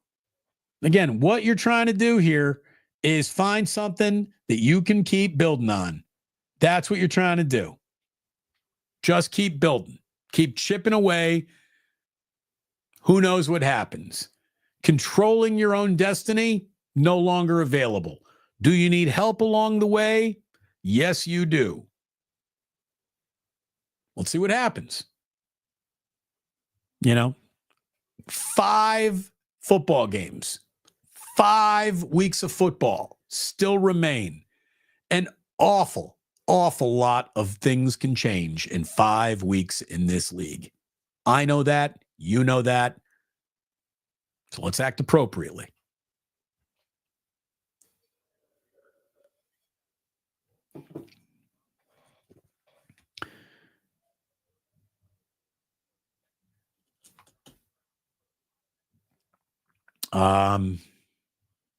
Let's see here. Getting some notes. We are almost at the 2-minute warning. which means we might have a bigger audience coming on in really, really soon here to the Plus. We used to get going at the 2-minute warning. Now we've officially started our watch parties, and thank you again for being a part of this watch party. I hope today, oh no, did I freeze? How did I just freeze? What's going on? How do I, hold on, stop, put it back. Oh no, I'm frozen. Are you telling me that we got to deal with I don't know how to deal with frozen camera. I just don't know how to deal with frozen camera. God damn it. What the hell? You can still hear me. Well, that's good. Let's give you something better to look at than me. Let's start by telling you, about our good friends over at BetUS. BetUS right now has got a promo code called YouTube150. Is that an interception? That is an interception. Brandon Allen throws an interception. YouTube 150 gets you 150% deposit bonus right now, up to $2,000 on your first deposit. That is our good friends over at BetUS. My man Ike right now has an incredible sandwich waiting for you. The Ike's Love Rewards program is worth you checking out, my good friends. Get yourself to the Ike Love Rewards program. Sign up, get free chips, free drinks, and be entered for a chance to win a trip to a little something we like to call a large football game in the Crescent City, baby. That's right. A trip for two to New Orleans is available for you if you're a member of that Ike Love Rewards program.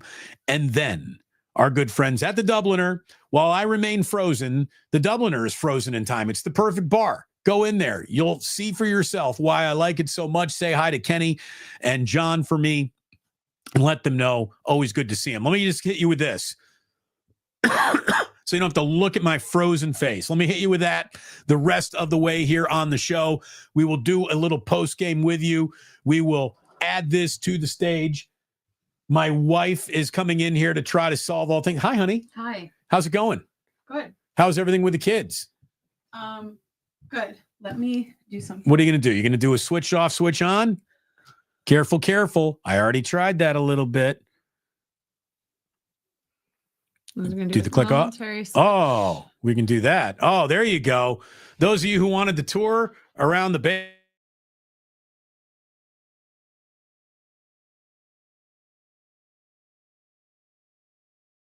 Tech Department. Jillian Bruce, ladies and gentlemen.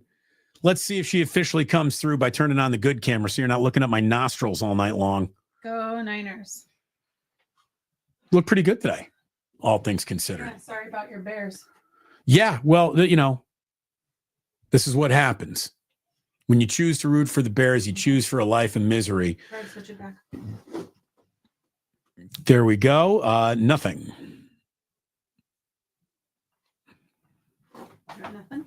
I got nothing. Well, we're going to do the old unplug, replug, see how we do. Wait, you're not even on this? No, I'm on that. Okay. That's on that right now.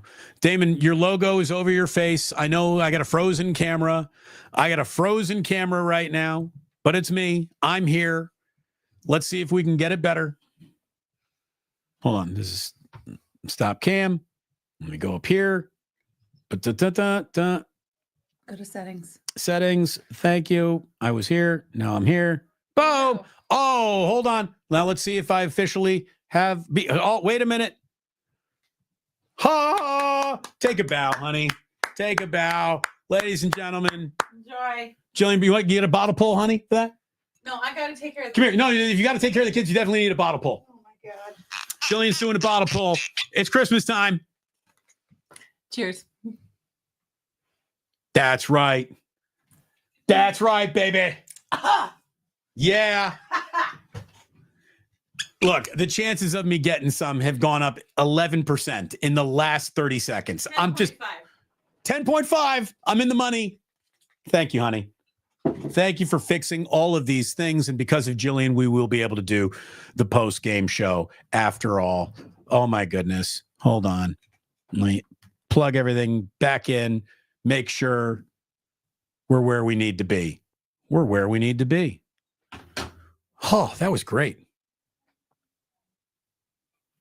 Joe B says, I love the logo, man.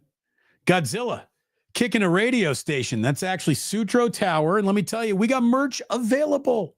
Merch is available. If you like that logo, you can find that logo. Oh, I don't know, on a little T-shirt that looks like that. Oh, there it is on a mug.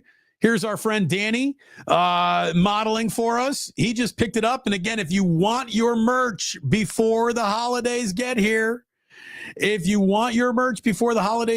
my good friends, what you need to do is order it by Wednesday to have a guaranteed delivery before the 25th. So thank you very, very much. Hit like and subscribe. This game is all but over. As far as I'm concerned, it's officially time to start doing a little post-game. And Damon, what do we got? 30 seconds left in the game.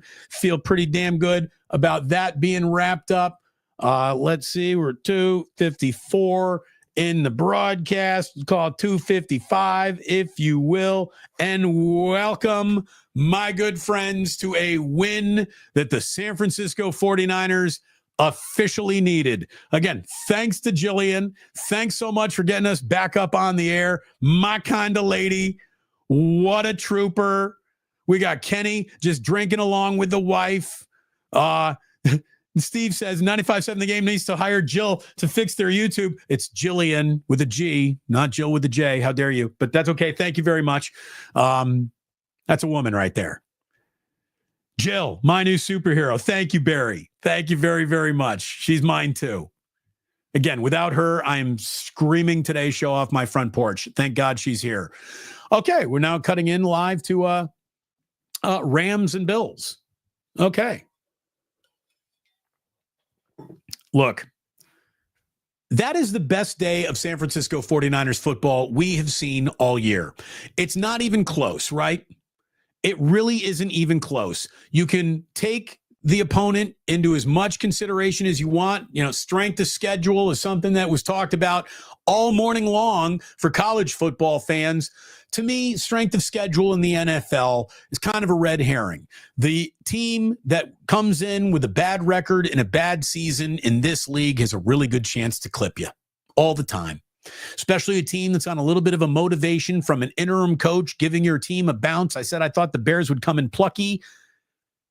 They were not plucky. The Chicago Bears were not a plucky football team today, but my goodness, the San Francisco 49ers were.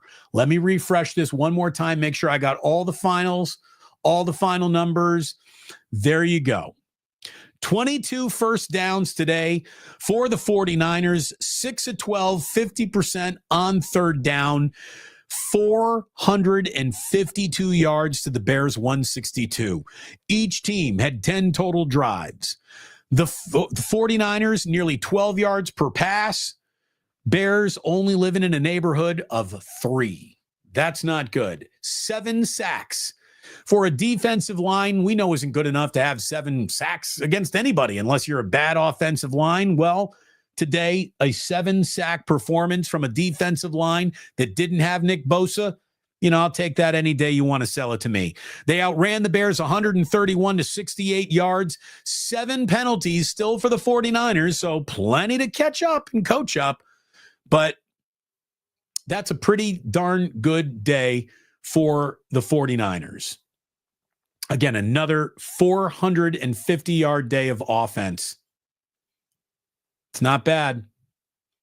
Too little, too late. Yeah, we'll worry about all that at another time. But let's go through this box a little bit here. Brock Purdy, a 325-yard day, 20 of 25. When you needed Brock to return to efficiency, when you needed Brock to start hunting the game that he could bag, not looking for trophies to put on the wall, he was at his best. Maybe Brock Purdy's best afternoon of the season. Certainly Isaac Guerendo's best afternoon of the season. 15 carries, 78 yards, averaged better than 5 yards a carry, 2 touchdowns on the ground to go along with 2 catches for 50 yards in the air. George Kittle Hey, diddle diddle. He did not get into the end zone, but look at what Georgie did. 6 catches, 151 yards for George Kittle. That was just a monster performance from him. Monster performance from him in this game. Evan Anderson jumped on a fumble that fell out of Caleb Williams' hand. We talked about a mistake-free football game. Could the 49ers play a mistake-free football game? Could they execute all 3 phases for 4 quarters? But for Jake Moody not being able to land it in the landing area, dare I even say it was a decent day for special teams. This was a good day for the 49ers. It has not been a good season for the 49ers, but it was a good day for the 49ers. So what stood out to you? Get these chats going. What today? Damon, the Bills cost me 80. What the fuck, man? Well, get back on your horse and do it over with our good friends at BetUS, powering today's live stream along with Ike Sandwiches and our good friends at the Dubliner. Sorry. Yeah, Rams at home are a little stickier than they are when they're on the road. We need some Jillian merch, clearly. Who do you think did our merch?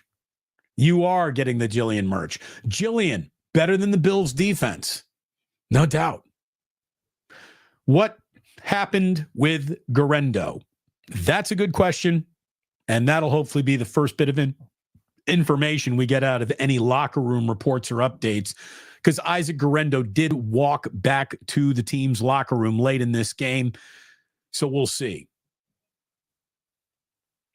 But that's how you snap a 3-game losing streak. And that's how you start, this is how you start putting things together. Or, maybe by the time the Rams get here on Thursday night, it's all forgotten and it's all misery and it all sucks again. I do not know. But I can tell you, this is an observation I'll agree with, Kyle. Purdy played like last season. He did. Brock Purdy played a level of football today that if he continues to do that for the rest of the year, and the 49ers defense just remembers how to tackle, actually win a turnover battle every now and then, get to the quarterback, things can happen. Great things guaranteed to happen? No, we're not doing any of that. We're not guaranteeing you greatness. Not attached to this season, most likely. But a chance to be a playoff team could be attached to this season still. By the way, in what is a 9-point game, the Bills are driving here. This game is not over in Los Angeles. I mean, it's probably over. Because what the Bills need to do here is score and then recover an onside kick and score again.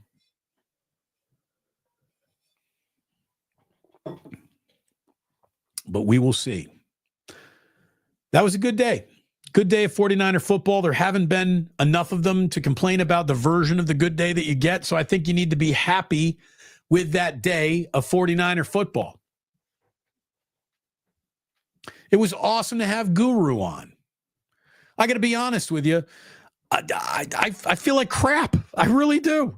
I'm not having a good week. I will hopefully be feeling a little bit better, but the plan is indeed to have yours truly and Larry Krueger get things going with Wake Up at 9 a.m., co-streaming on both of our YouTube channels, followed by a show on Wednesday, a show on Friday as well. I hope to be back in the mix and in the saddle at 11 a.m. West Coast time. And we're going to call it a day, folks. We're going to call it a day right here. I got the kids back. I got Jillian home. She's already fixing things. She's putting out fires. She needs a little help upstairs. I'm going to go give it to her. It was awesome hanging out with you today. We did not hit our super chat goal. More money gets thrown around the bar when angry drinkers are there. But I thank you. Damon Bruce plus. Thank you. Thank you. Aloha. Have a great night to you and yours. Indeed, indeed. Cheers to all of you. Cheers, E. Scott Burns. Thank you very, very much.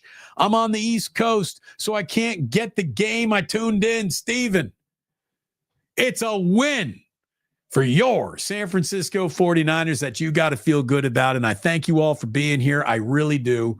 Thank you very much. We'll do it again on Thursday night. Be back here on Thursday Night Football. We'll do it again. A full game watch party happening on Thursday night. Until then, please do remember that sports don't build character. They reveal it. Like that, he's gone.